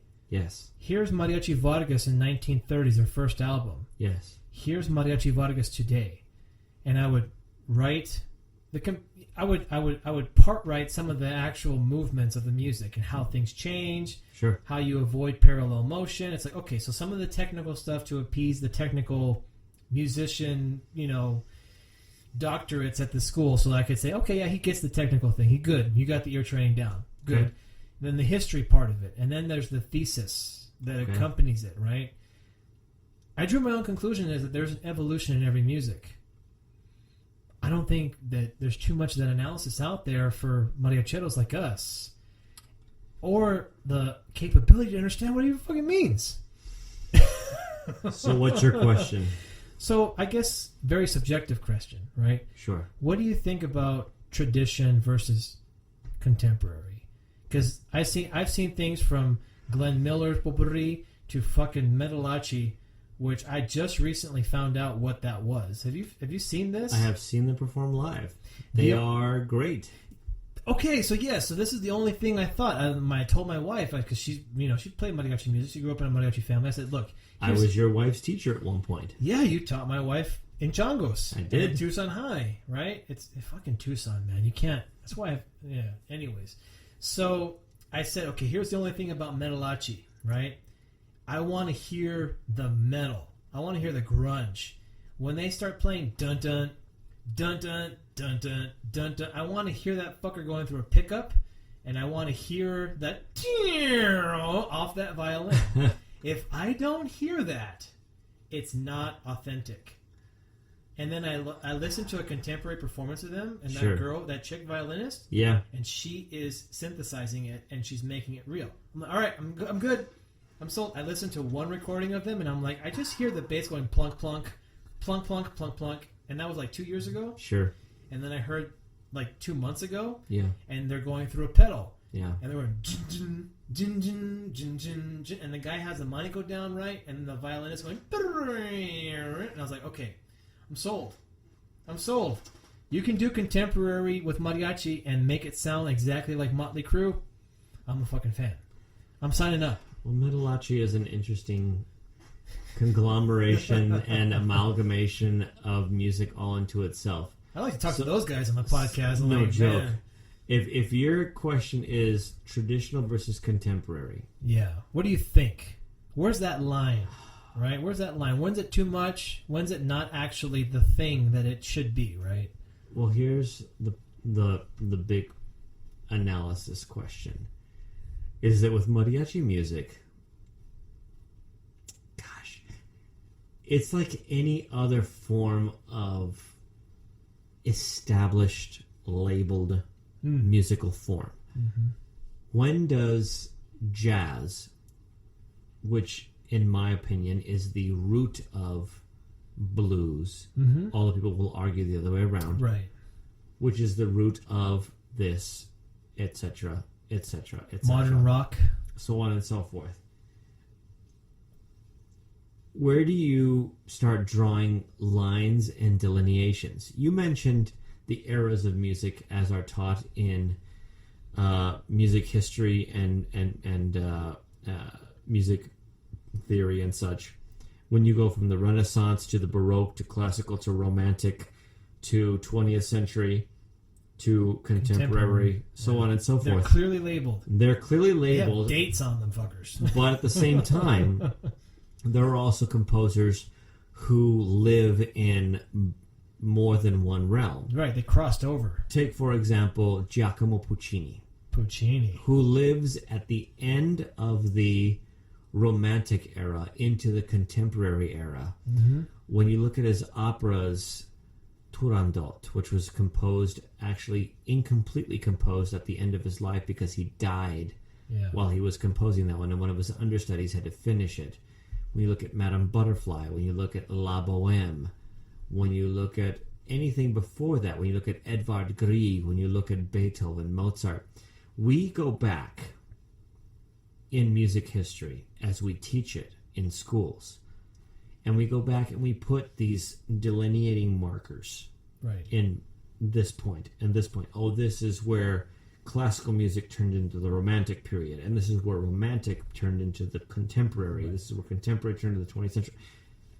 That's hubris. That's subjective in the extreme. There are telltale markers that we utilize based on individuals' doctoral theses, based on individual professors' subjective opinions. Yep. Take it what you will, on where those lines are that delineate between one era and another. Mariachi music is young. Very. It's more or less just a hair over a century old. If you look at what modern mariachi music is, if you look at the real mariachi music with a trumpet player, 30s, it 40s. It is less than 100 years old. We got people older than mariachi music still alive. Absolutely. Which means that the evolution of the music, I think, still transcends the lines that delineate the eras of the music itself. So you could argue that there is no contemporary. We're still living in the current era. Absolutely. The only one delineating line that could be legitimately argued, I think, right now, there's two actually.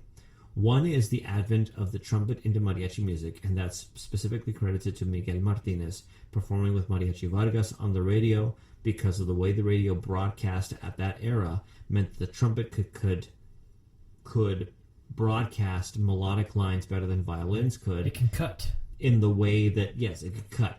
It could broadcast better in the way that transmission medium could at the time, which meant that trumpets were a better medium for it. But at the same time, he simultaneously, Miguel Martinez, began composing and changing the way that the music itself was performed based on his style of playing itself. Right. So now the vihuela player or the golpe player or the harpist has to follow with the trumpet. Absolutely. Not behind the trumpet, but with it. Yes.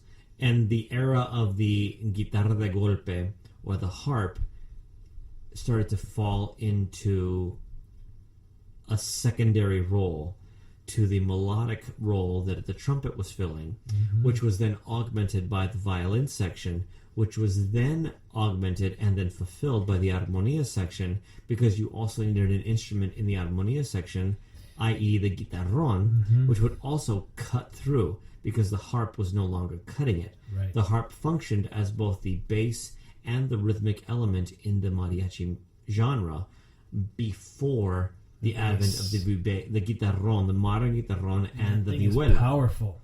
It's And a powerful instrument. Absolutely. It's more powerful than a classical bass. Absolutely is. It's meant to be an acoustic instrument that cuts through all the static. It's more versatile. Yes. And it has more vibrato. And the vihuela is meant to cut through on a tenor level more than the guitar was. The guitar was actually an afterthought because the guitarra de golpe was the originator of the whole thing. But the vihuela cuts through in a way that the same way the guitarrón does because of its shape. So now you're talking evolution. We can talk evolution. Real evolution. So this actually goes back to your original question about contemporary versus traditional. What is traditional? What do we consider to be traditional? In our era, if you're a classically trained musician, you go back to the Renaissance era. You talk to William Byrd. You're talking about Johann Sebastian Bach. You're talking about all the Bachs that came after him. Those are our classical era musicians based on where the music has evolved to this point. All single, forward focused, Yes. non-parallel motion. Until you get to Beethoven. Absolutely. And then you get to these fun compositions, and then you get to Tchaikovsky, Chromatic. who invents new chord progressions. And then diatonic. And then you get to Puccini. You get to Modal. Johann Strauss. Even more modal. Absolutely. So in the mariachi world, we have a similar evolution. You have Gaspar and then later Silvestre Vargas, who bring into the mainstream what has been done traditionally in the mountains of Jalisco, what is now Jalisco and Colima, into the mainstream. And did they take what was not theirs and make it popular and now we credit to them? Yeah, yes, they did. 100%, yeah. Like anybody else. I'm certain some unnamed individual who lived in a little pueblito in the mountains of what is now Colima invented what we now call el son de las abajeñas, which is associated with the political state of Colima.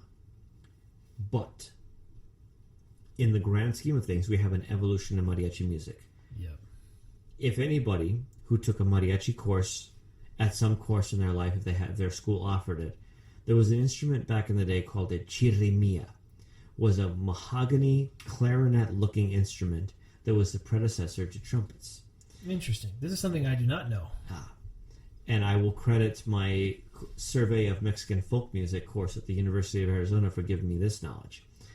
The chirimia was an actual wind instrument that was a hand-carved, rustic, very rustic instrument that sounds, in my humble opinion, like a rooster being anally raped by a cheetah. Now, if that's appropriate for podcast or not, I don't know. It's my first time doing a podcast. You can so say hey, whatever party on. the fuck you want. The chirimia at that time was an instrument that was meant to portray a persona above a stringed music ensemble, which at that time mariachi music, that's all it was. Right. Which was the predecessor and maybe even the foundation setter for what the trumpet became when Miguel Martinez was hired into Mariachi Vargas when they were performing prominently on live radio. That's right. That was their big gig. Outside of the Pueblo, the gala, right? Absolutely. That was their main gig. Even before then, when recordings were being made on wax cylinders, before they were being recorded onto vinyl LPs, you know, a trumpet actually could cut through a recording medium and actually hold up to longevity. Right. Today's contemporary will be tomorrow's standards. That's fascinating. Which is the same thing that we consider now. Mm-hmm. The 1960s and 70s for our generation. That's the shit. Is for us what we consider the standards. Right. I mentioned earlier that the Fiesta en Jalisco album of Mariachi Vargas is my go-to album. Right. As the quote-unquote standard. Yeah. It has the titular song, Fiesta en Jalisco, which is not a song. It's a potpourri or a medley of all songs. The songs, yeah.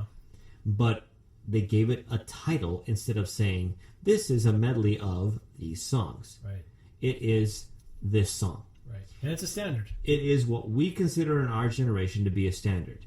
You should know Fiesta en Jalisco. Bum, bum, bum, bum, bum, bum, bum, bum, bum, bum, bum, bum. You should know Cielito Lindo Huasteco, which is absolutely not the original iteration of that song. Of the ancient, by mariachi standards, song Cielito Lindo. It's not even the Huasteco. I talked to David Salias a few months ago. I went to his little workshop and just chilled. Yeah, it's not even the same rhythm. No, not even close. Like, not even. It's like Muay Thai and boxing. It's not the same shit. No. Yeah, you're punching people, but it's not the same way you're punching people. I'll put this down into one sentence.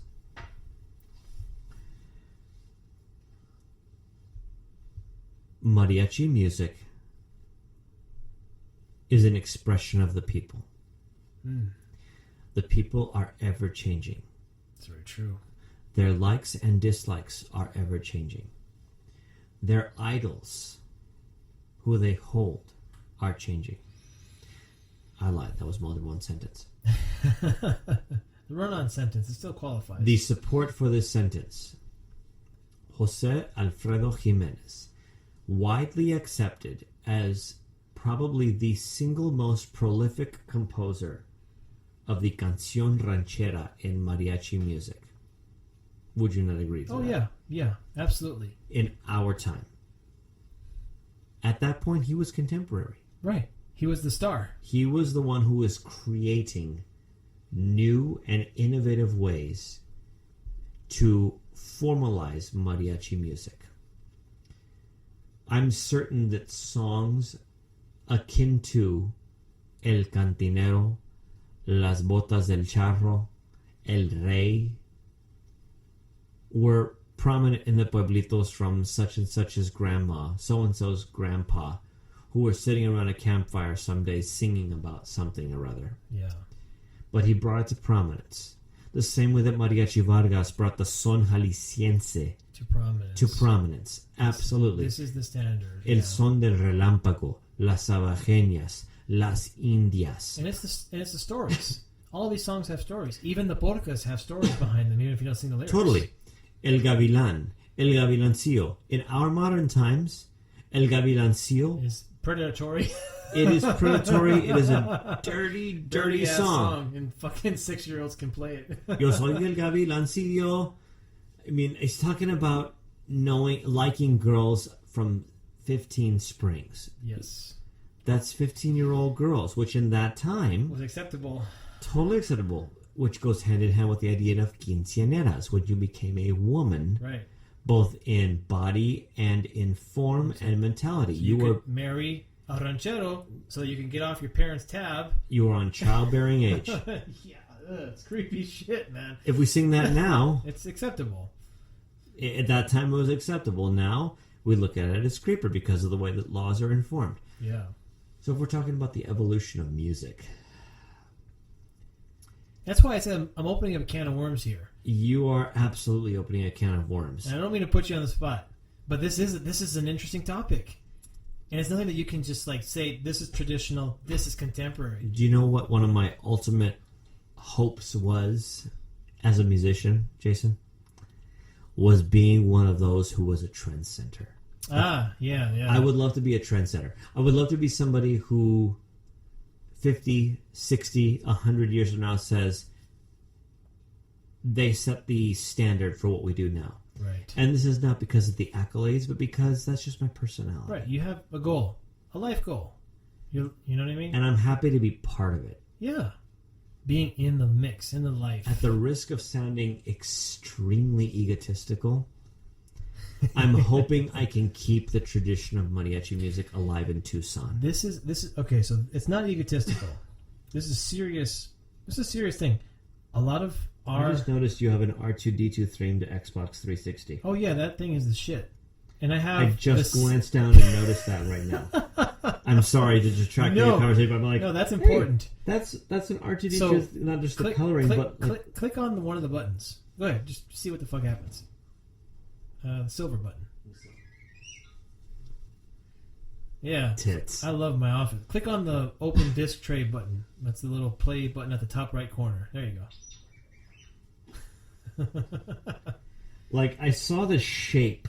Don't get me wrong. The coloration caught my eye, first of all. But the shape of it. But the shape of that left icon as you're standing it vertically, I'm like, that's one of R2-D2's cover plates on the original body of the original one. And the controller is a C-3PO, and if you can guess the name, or you fucking know the name, of the silver one from the Phantom Menace.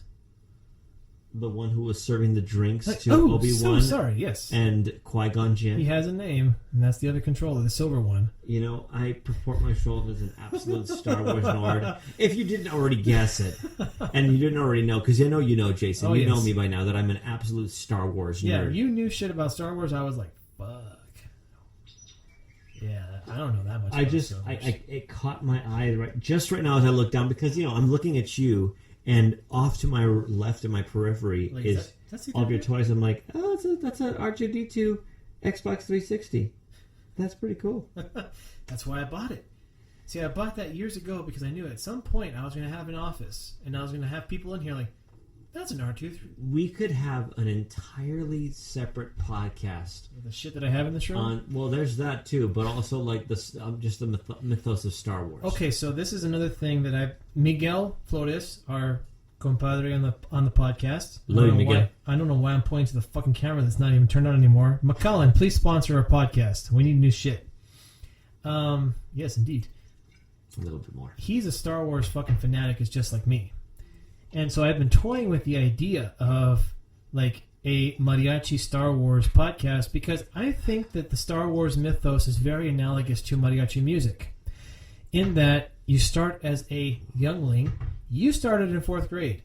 I started in 4th grade. A lot of these kids in Tucson are starting it even younger because of schools like Davis Bilingual or White grade. Elementary. Yeah, 5 years old. Where they're starting at absolute baby level. And they're working their way through the system. Yeah. They're starting much younger than we started. And we started young comparatively as well. And now they're starting even younger than us. So the mythos of the Jedi, right? You start as a youngling. You're selected very young because you have a talent. You possess an ear. Maybe you're a freak and you have perfect pitch. They exist, right? So just like in the Star Wars mythos, you are born Force sensitive. Yes. Right? You're born with that ability. Yes.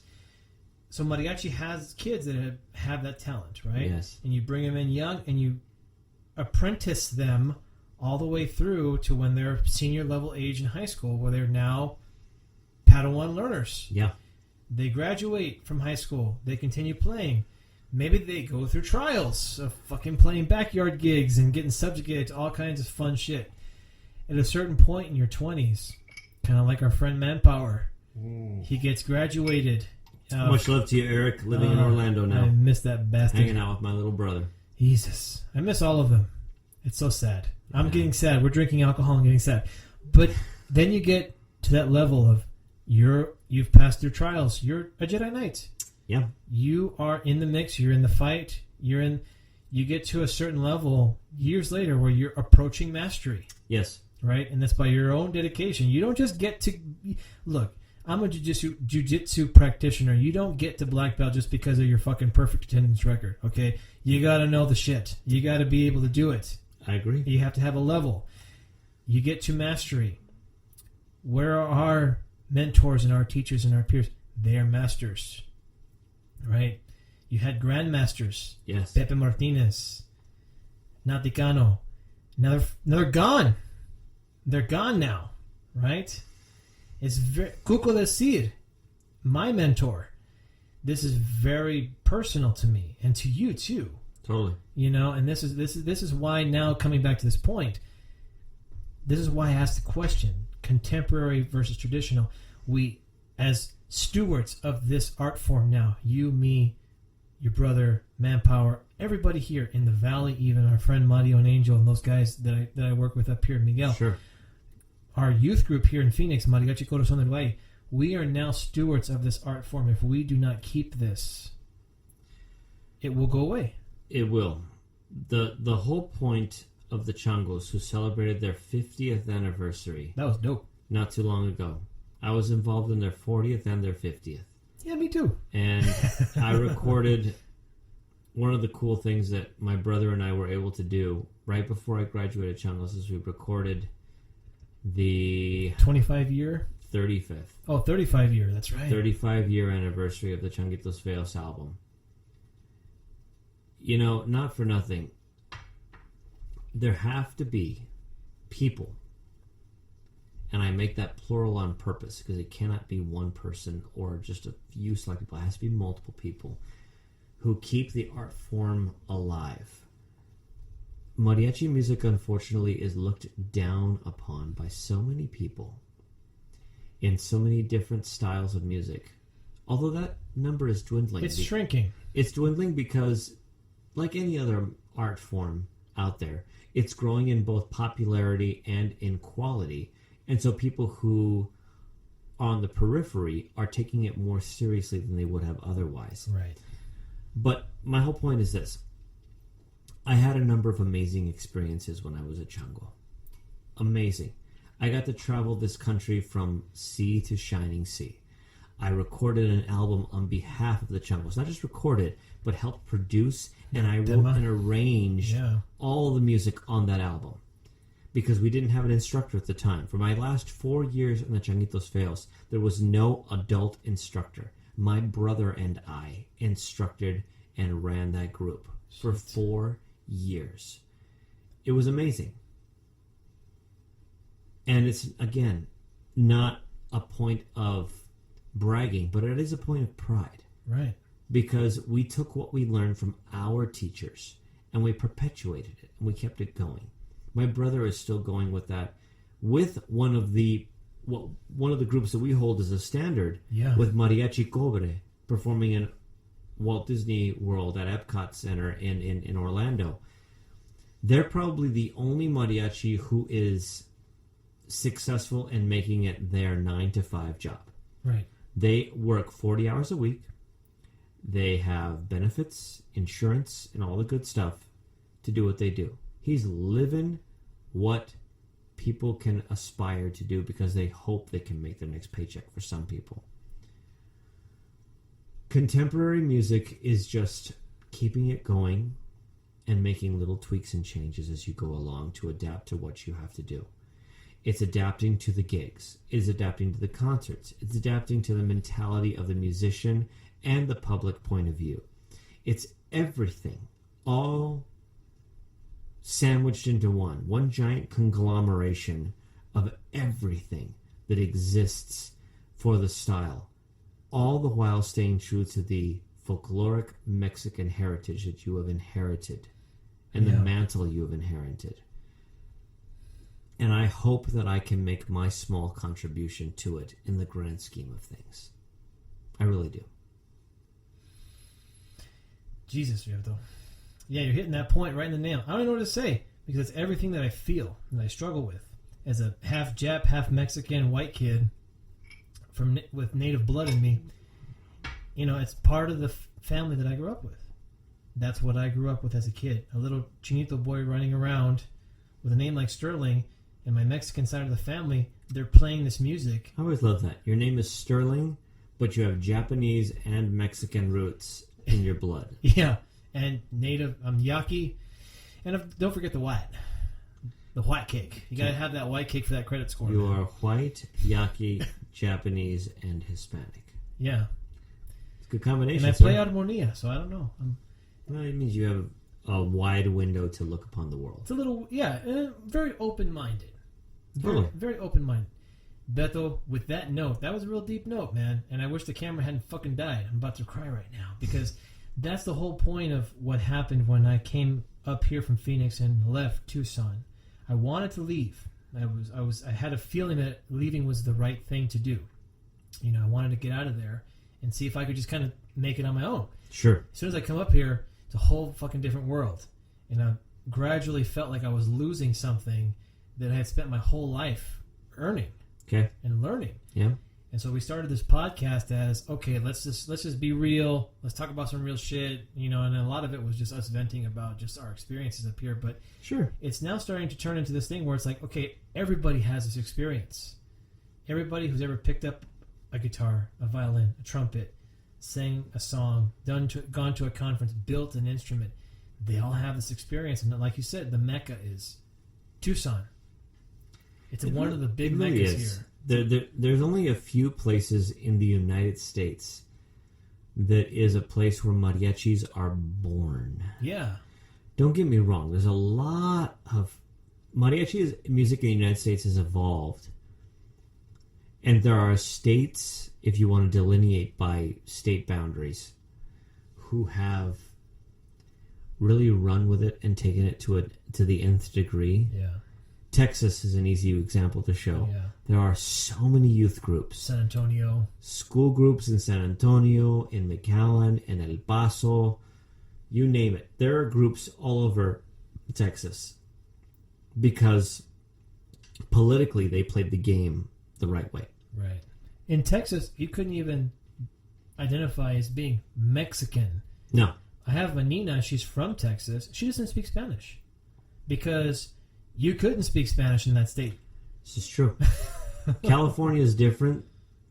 New Mexico is different. Nevada is different. Arizona is different. Yes.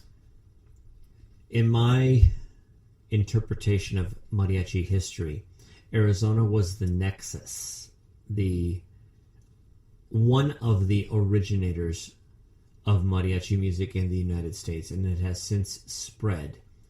I don't think right now Arizona is the strongest focal point for mariachi music in the United States. Right. You don't have the biggest show groups in We anywhere. don't. Here. Right now, we don't. They belong in California and Texas have the biggest show groups. Yep. Arizona and Nevada, I think, have the next ones, and New Mexico's not far behind, if behind at all. But ultimately, the American Southwest still holds the key to mariachi music as a cultural identity. Right. Because it's not just about the musicians who play the music, it's about the culture who supports the music. Right. The people that pay the tickets. It has buy to the be. gigs, buy the CDs. We don't perpetuate if people don't keep hiring us. Right. If la gente, la familia, del pueblo, del Phoenix, de las Cruces, de Deming, del Paso, del Sacramento, de Fresno, de Los Angeles, del Centro, de San Bernardino, you name it. They need to feed it. We only survive if people keep listening. We can keep playing till the days grow short and cold. But if nobody's listening, then what's the point? Right. You know. Ultimately, I do what I do because it's self-fulfilling. I love to play. And this is the genre in which I have chosen to devote my task and my expertise and my ability. Right. And I'd like to think in the last couple of years I've gotten a little bit better by studying a little bit more studiously, now that I've focused a little bit more on it. But even then, hopefully, I can be somebody who people continue to believe in, and hopefully people will continue to follow what it is that I do so the next generation can pick it up and it keeps on surviving. Absolutely. Beto, we have been talking for 2.5 freaking hours. Awesome. This is the longest podcast I've ever done. Hey. This is. You better believe I'm a trendsetter, sir. There you go. You had it from Beto himself. I'm a little speechless right now. A little mind blown. And that's, you know what? There are certain people in life that just can kind of just like floor me. You're definitely one of them. Wow. You're definitely Very one of kind. them. Like I talk a lot of shit, y'all, and I say a lot of things. And usually people are like, God damn, Jason's really quiet, but when he talks, Jesus Christ.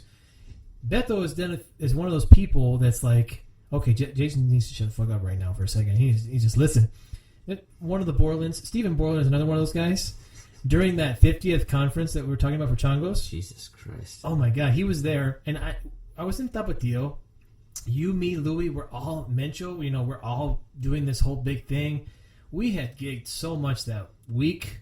Long week. It was a long week. We had gigged that month. It was pretty close to a lot of shit that we were doing at the time. Sure. And I was so like, oh my God, I was just starting to study engineering. I had just finished. All this shit. And I see Steven there at the TCC, right, where we're having the event or wherever it was. I'm pretty sure it was that small theater at the TCC, right? Oh, yeah. And I run into him with my wife. She was my girlfriend at the time. And I'm like, he's like, what's up, man? I'm just like, oh, man, dude, all this shit. I just play, like, I played all these gigs. I've been doing all this stuff with Tapatio. We're getting ready for a big show. And now this thing. I'm like, fuck, dude, I'm really tired. He's like, oh, so sorry that you get to play all these gigs and you're on stage with fucking Cobre. Oh, man, what a bad life you have, bro. And he's just sitting there like, I haven't played gigs since we were in Changos. And you're still doing it, man. He's like, what the fuck are you complaining about? Perspective's a hell of a thing, isn't it? And it just hit me. I was like, wow. And then I looked at my wife, or she was my girlfriend at the time, Veronica, and now she's my wife. And then I was like, you see, this is one of the guys that gets me to shut the fuck up. I was like, there's certain people in my life that Louis is another one of them.